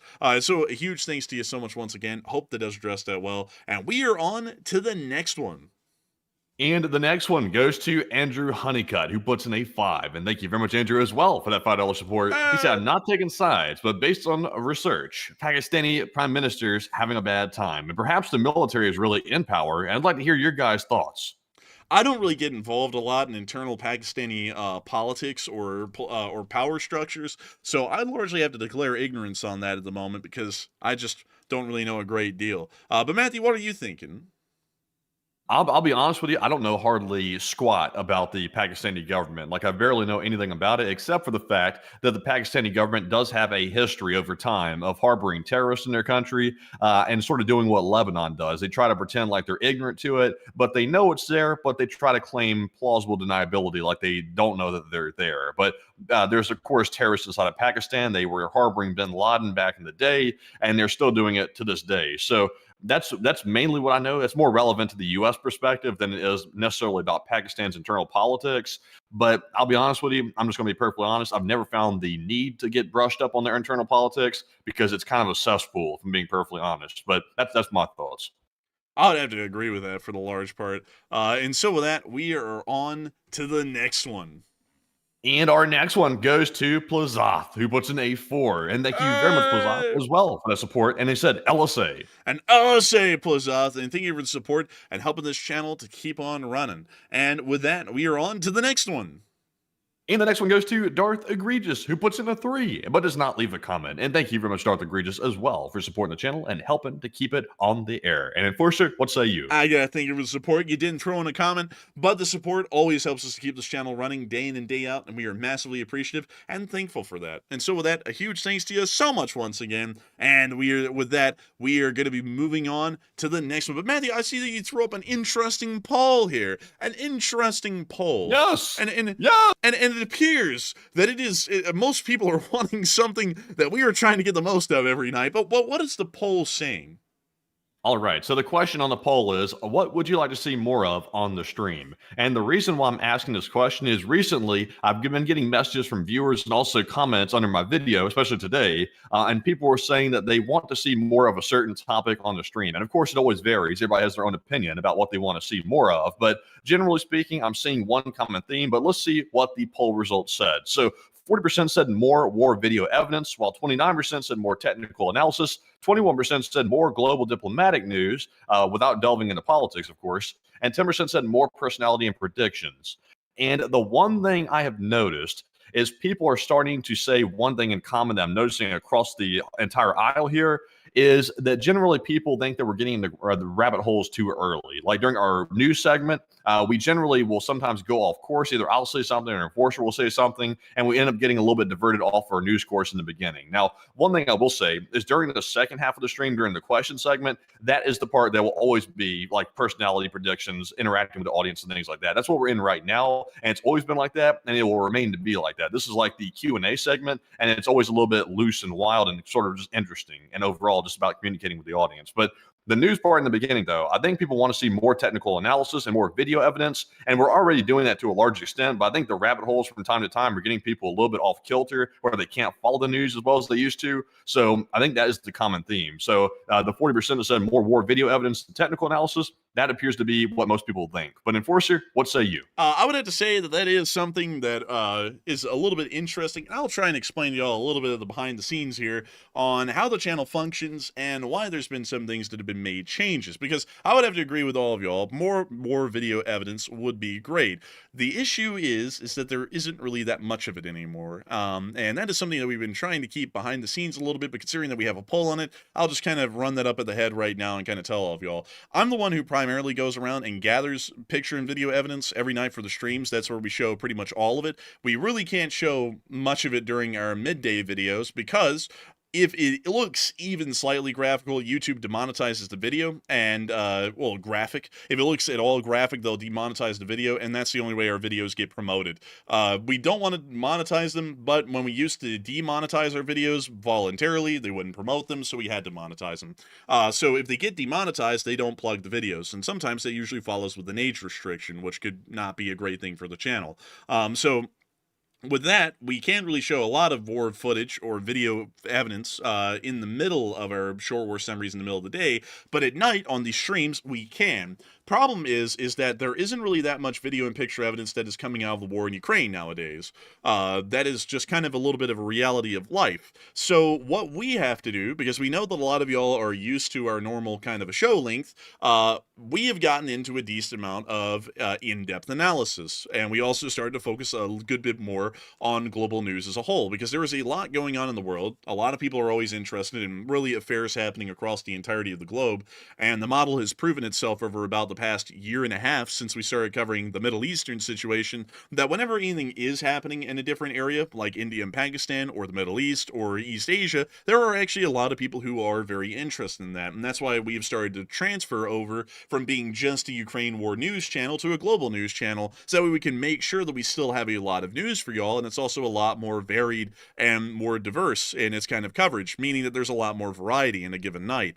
But the problem is that trying to get more war footage in, we can only get so much. There isn't an infinite amount out there to grab every single day, unless we wanted to go and grab archival footage and show it again, and then a lot of people wouldn't be interested in that. We've seen that in the past, and that's why you'll notice that we never include archival footage anymore, is because it was wildly unpopular whenever it would come around. I could just simply say it's older footage being shown today, and a lot of people would leave the stream. So we are trying to get as much war footage as we could, and I would love to have more, but we can only get so much, and I try to literally get everything that I can every single day from everywhere that we can, and that's just kind of the run of the mill on that one. So unfortunately, I can't really get more war footage, no matter how much I would want it or how much everyone else would want it. There just isn't that much out there. Now, another thing that we can do, expert analysis, which seems to be the second largest category, we can certainly do more of that like we were doing tonight. We can come up with well-researched and well-thought-out sorts of statements, analysis, those sorts of things that are going on around the world about diplomatic situations, the actual frontline situations. We can do that easily. That's something that we can add plenty of without really any issue. As far as personality, that was ranking quite low. Like, that was the lowest one by far, and that is something that I really get a lot of people are not that concerned about, because this isn't supposed to be about a personality show. This isn't a talk show, first and foremost. It is a news show, but one thing that is important in news is that we do have to have a personality to cover it, because if we don't, you fail. That can easily be shown with a hot dog man who had the news and no personality, and he made it nowhere. So we have to have a bit of personality to cover it, but I know that that's not a priority. That's more so just an extra add-on to the news coverage. And I believe the other option that I was not bringing up here, and let me see if I can find it, was, let's see, more global diplomatic news.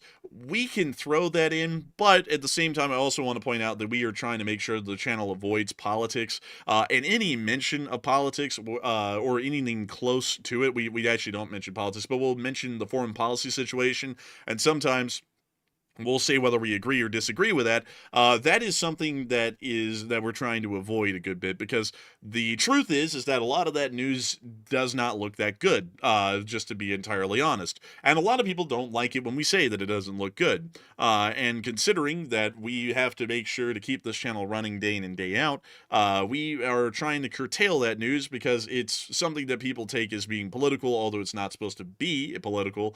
But at the same time, once you say something about anyone, like I don't really agree with that, in the modern day, you end up becoming either a Republican Nazi or a snowflake fascist liberal, or whatever they're called these days. So we have to kind of, balance that the best we can and work on that fairly well. So it's a little bit difficult, like it's a little bit difficult to meet those demands or that criteria for the large part, but we are trying, folks, and we're trying to make sure that with everything going on and the way that the news is unfolding these days, that y'all have a show that y'all can come on and it'll try and be the best that it can be. So, I don't mean to say we can't change anything on the show, at least on our live show, but beyond just not rabbit holing in the middle of the news, which, sometimes we have to, like not to explain that away, but we kind of have to do that because we like on my end, because I'm the actual showrunner. Matthew's really the show maintainer while the show's running, but I'm the actual showrunner.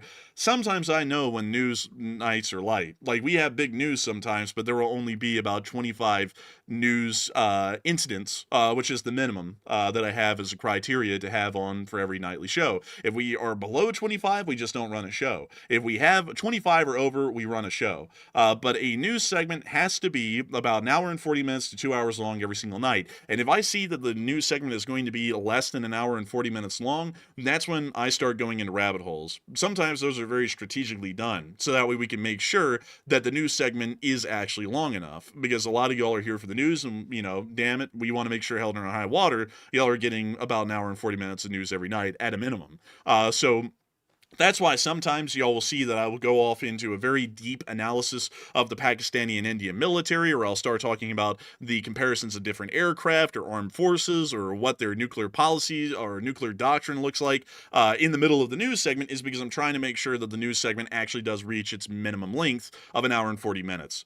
So I hope that kind of explains a lot of how the show running goes on in the background, because usually we don't bring that to the forefront, but considering that a poll was run on it, I want to make sure to try and be as transparent with you all as possible as to why some decisions are made, and maybe some of them aren't the most popular, but still, we are trying to figure out some nights when we're being shorted on news and we have to work with what we have, how to make sure that the show is still as good as it can be given the limitations that were pretty much being given to us by the world at large. But with that, I hope that addresses that somewhat well, at least on my end. But with that, we are going to be moving on to the next one.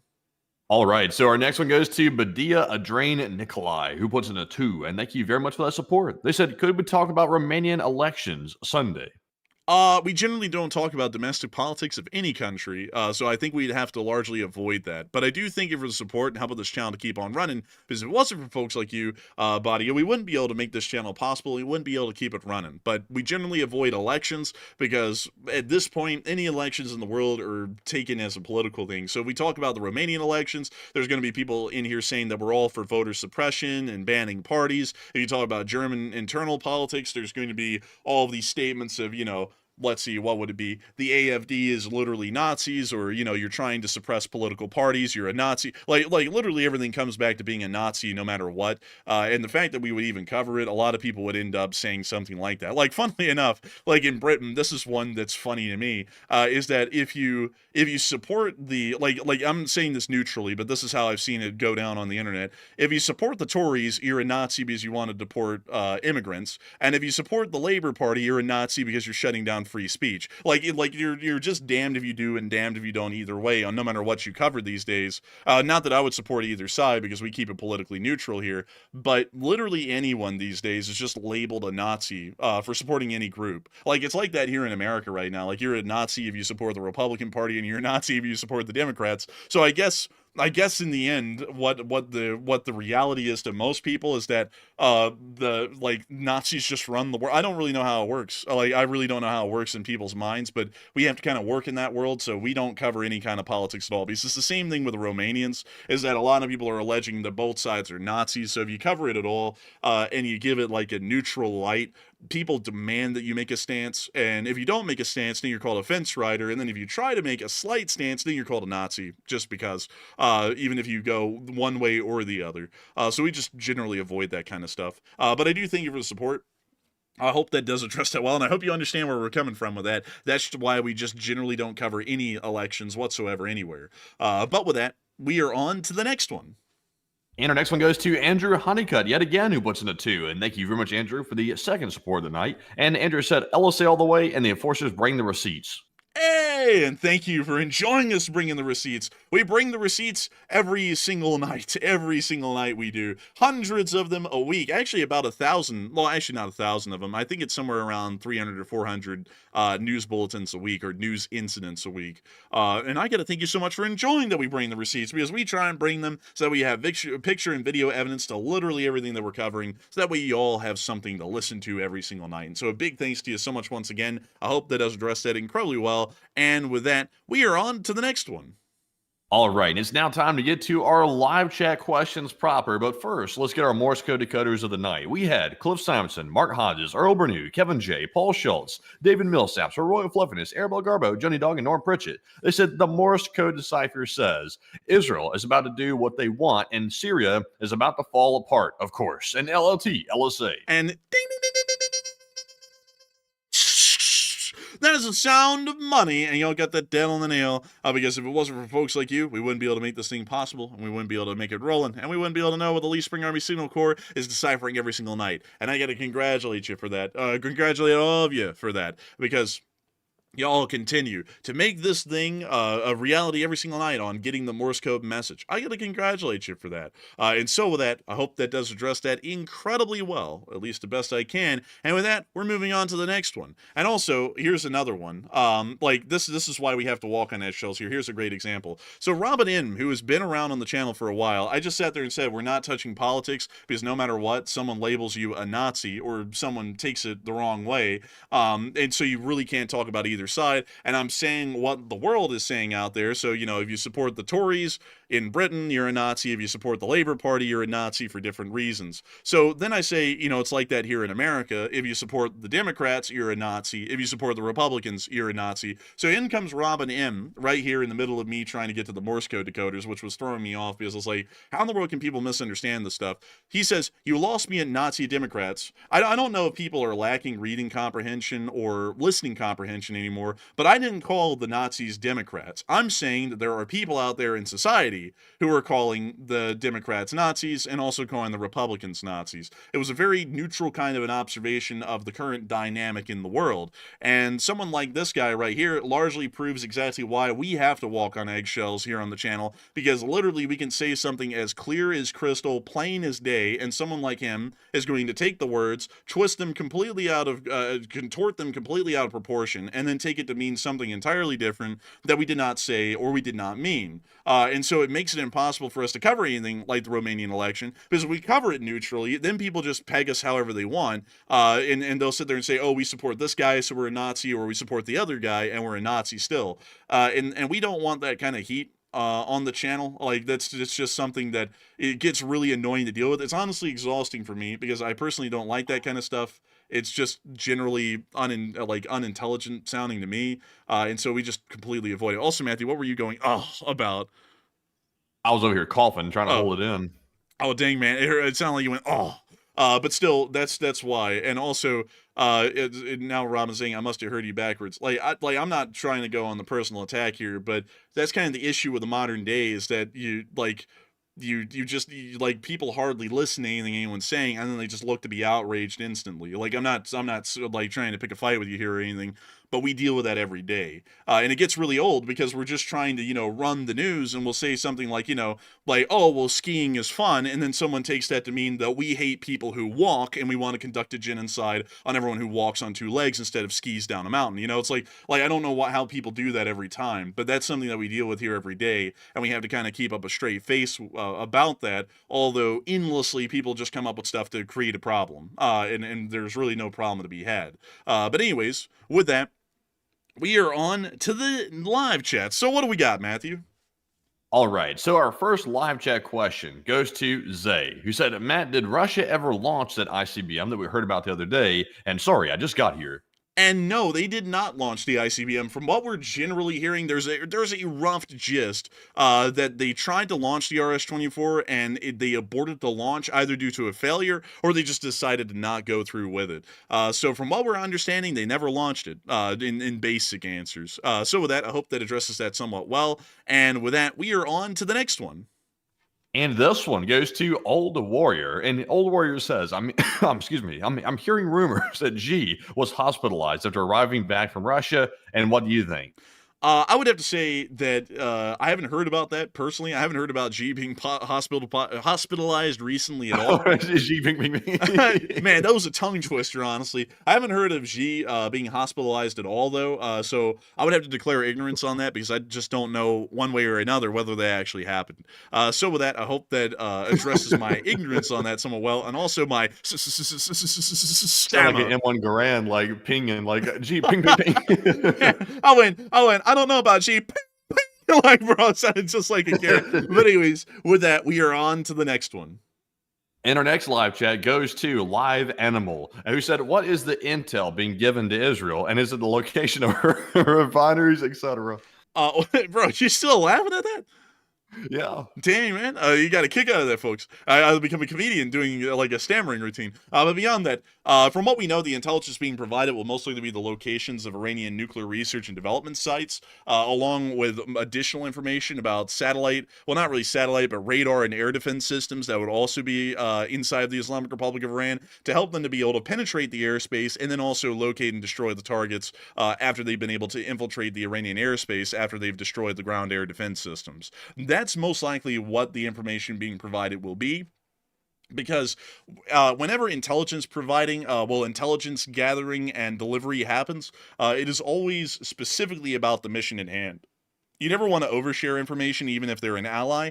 So the United States would only provide the information inherently necessary to the completion of that mission, which would be air defense systems, radar sites, air bases, aircraft at the air bases, and then also the actual targets themselves, which would be the research and development sites for the nuclear weapons, and also enrichment facilities as well, wherever those may be. And so with that, I hope that does address it the best I can, and we are on to the next one.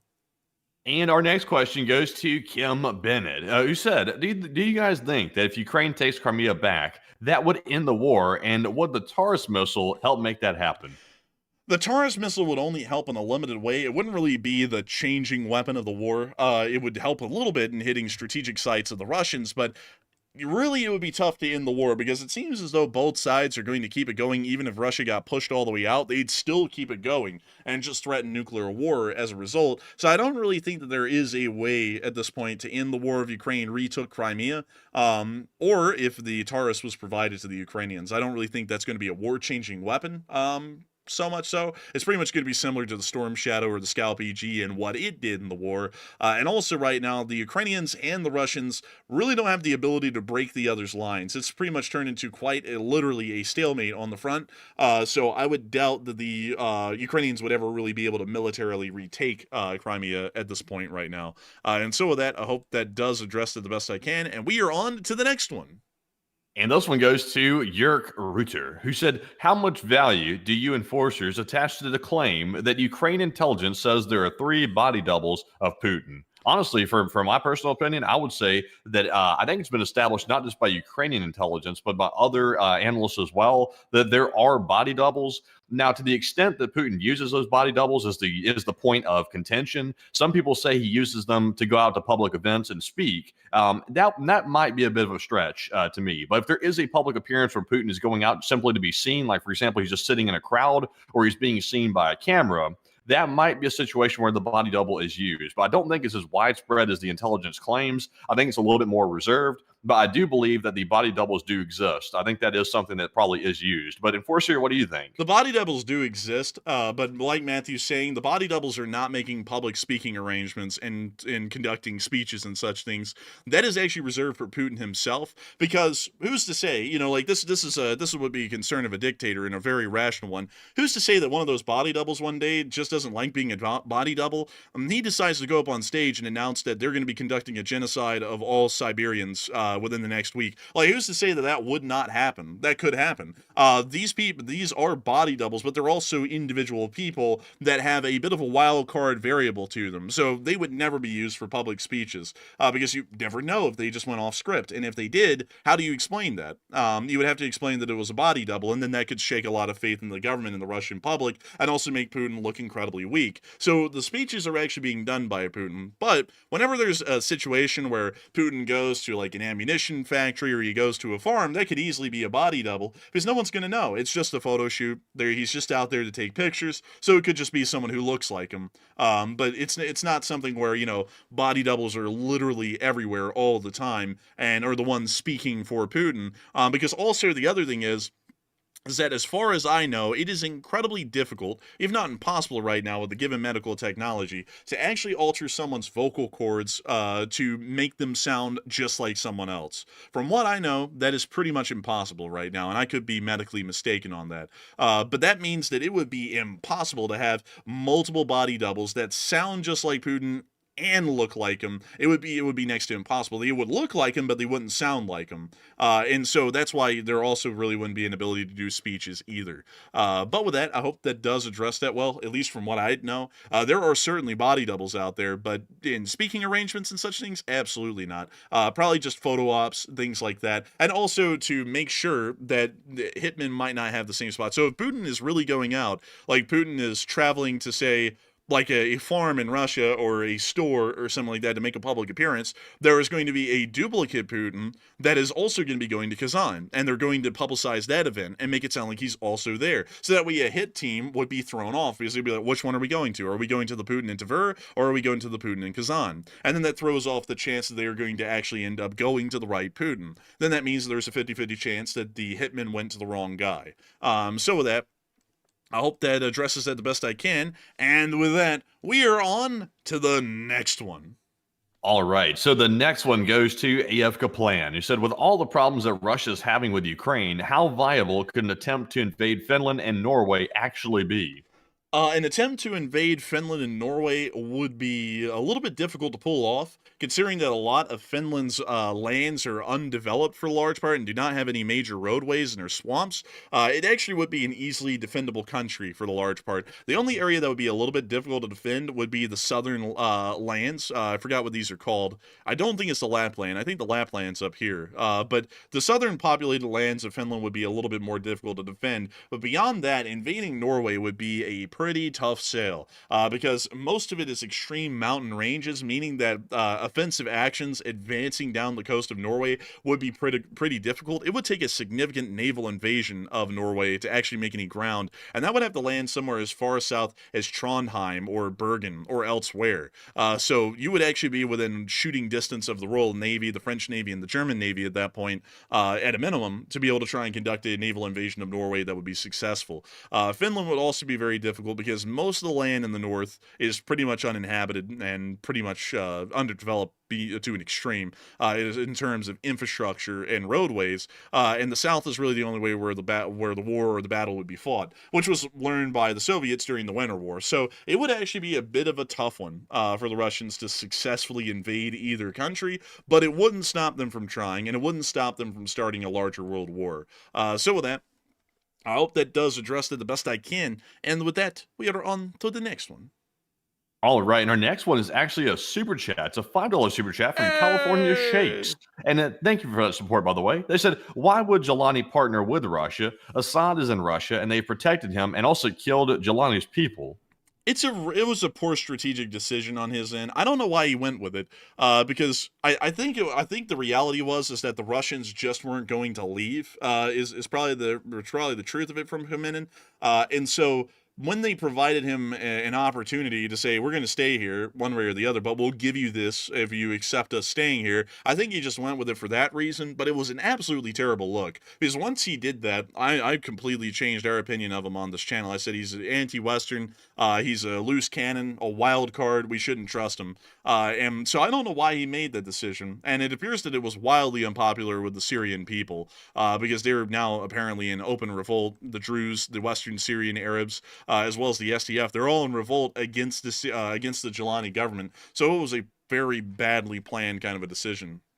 But still, I do thank you for support and helping this channel to keep on running California Shakes, because not only are Californians always prone to earthquakes, but you also have pretty good milkshakes. So great shakes all around in California. And so with that, thank you once again. Hope that does address that well. And with that, we are on to the next one. And our next live chat question goes to GhostyFace75. And they said, have you seen any news about Iranian troops or volunteers fighting in Ukraine now? And it's just been seeing things for the last couple of days. So I was wanting to know if you heard anything for certain. I've heard about it a little bit, but from what we believe, they're, once again, kind of like the Foreign Legion in Ukraine, just international fighters who traveled from Iran to Russia to fight on Russia's side and are not really representative of an official armed action by the Islamic Republic of Iran, unlike the official armed action of the Democratic People's Republic of Korea, which was not only seen in full, but also announced and quite visually seen on video and picture evidence. So I hope that addresses that well, and we are on to the next one. And we got a question from Jay, who said, at what point do y'all think the U.S. would get boots on the ground involved regarding Ukraine and Russia? I don't think at this point we ever will. That just sounds like a very pessimistic kind of a thing, but I think it's honestly a little bit more truthful. I don't think at this point we'll ever have boots on the ground in Ukraine. I think the only way that that would happen is if Russia directly attacked the United States, and even then I'd be kind of a little bit iffy about it at this point. But with that, I hope that addresses that somewhat well. And with that, we are on to the third to last question of the night. And this one is going to go to Keith Dominic. He said, do you think that Israel is making these sudden moves to attack Iran because they believe that they have intel that Iran's very close to actually having a nuke? I believe that they're most likely just moving forward because they don't really want to wait until they're wildly close to getting a nuke, because what if they conducted the strikes then, and then it was found out that their nuclear weapons and research developments were still ongoing somehow, some way, because there were some hidden facilities that they didn't account for. Then it would be too late to conduct a second strike. So I think what they're doing is that they're trying to get in the door as quick as they can, conduct these strikes, and then see if nuclear weapons development continues in Iran, because if it does, then they'll have to conduct a second round of strikes. If it doesn't, that means they were successful. So I think that's the reason why we're seeing that they're conducting these strikes right now, is to try and get ahead of the game and also figure out if there's any hidden nuclear research and development sites that they don't know about right now that would allow for the Iranian nuclear weapons program to continue even after they hit the well-confirmed and known sites inside of Iran. So I hope that does address it the best I can, and we are on to the second to last question of the night. And this one goes to AF Kaplan once again, who said, do we know what kind of cargo was on the cargo ship that was hijacked off of the Iranian coast? We don't know at the moment. All we know is that it was a Panamanian flagged vessel, but my general assumption is that it was most likely a crude oil tanker, as a lot of the traffic traveling in and out of the Persian Gulf is majority crude oil vessels, considering that they're most likely harboring at some Iranian or Kuwaiti port and picking up their fuels from there. I don't really, let me see, where in the world is, here is the Iraqi port. Right here. And what port is this? This is Qasr. But I think there's one further north that does the oil side of things. Let's see. Well, that might actually be one. Let's see. Dang, they have to travel on up the river a good bit to get anywhere. Oh, there's a lock there, so I think this is where they stop. They don't go further up the river than that. So it was either coming from a Kuwaiti or an Iraqi port, but once again, we don't know the exact type of vessel, so I would assume it was most likely crude oil, but that's a rough guess. And so with that, we are on to the final question of the night. So who was the lucky last person to throw in the lucky last question of the night? And that viewer is Stephen Urkel, who said, if the USA engages in a hot war with Iran to aid Israel, what monetary gains will Israel provide to the USA? Because Ukraine needed to give the USA rare earth minerals just for the old equipment. I think if Israel gets involved in a ground war with Iran, I think that support is going to be flowing to Israel without an issue. There's a lot of internal political developments in the U.S. that largely ensure that Israel will be supplied with weapons and equipment. So I don't really think they'll have to go through the same kind of hoops that the Ukrainians had to go through to pretty much still be in the same spot they're in right now. Beforehand, the Israelis will not really have to deal with that. They'll have military support and arms provided to them pretty readily, kind of like how the intelligence is also going to be be readily provided to them, although the U.S. is saying that attacking the Iranians is not in their interests.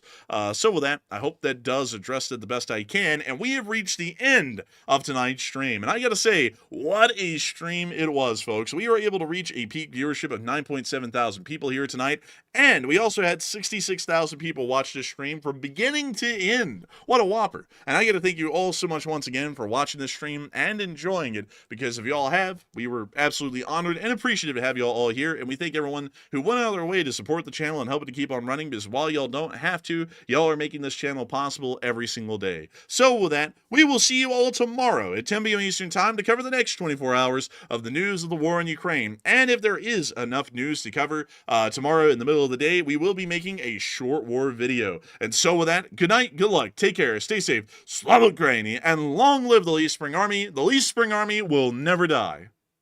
And with that, folks, good night to you all, and thank you all for joining us once again tonight, and to all 66,000 people that were here by the end of the stream. And of course, be sure to join the Enforcer tomorrow midday if there is enough news for a short war video, and also tomorrow night on the stream, once again at 10 p.m. Eastern, and we will see you all then. But for now, of course, Slava Ukraine, Hiram Slava, get some rest, and good night.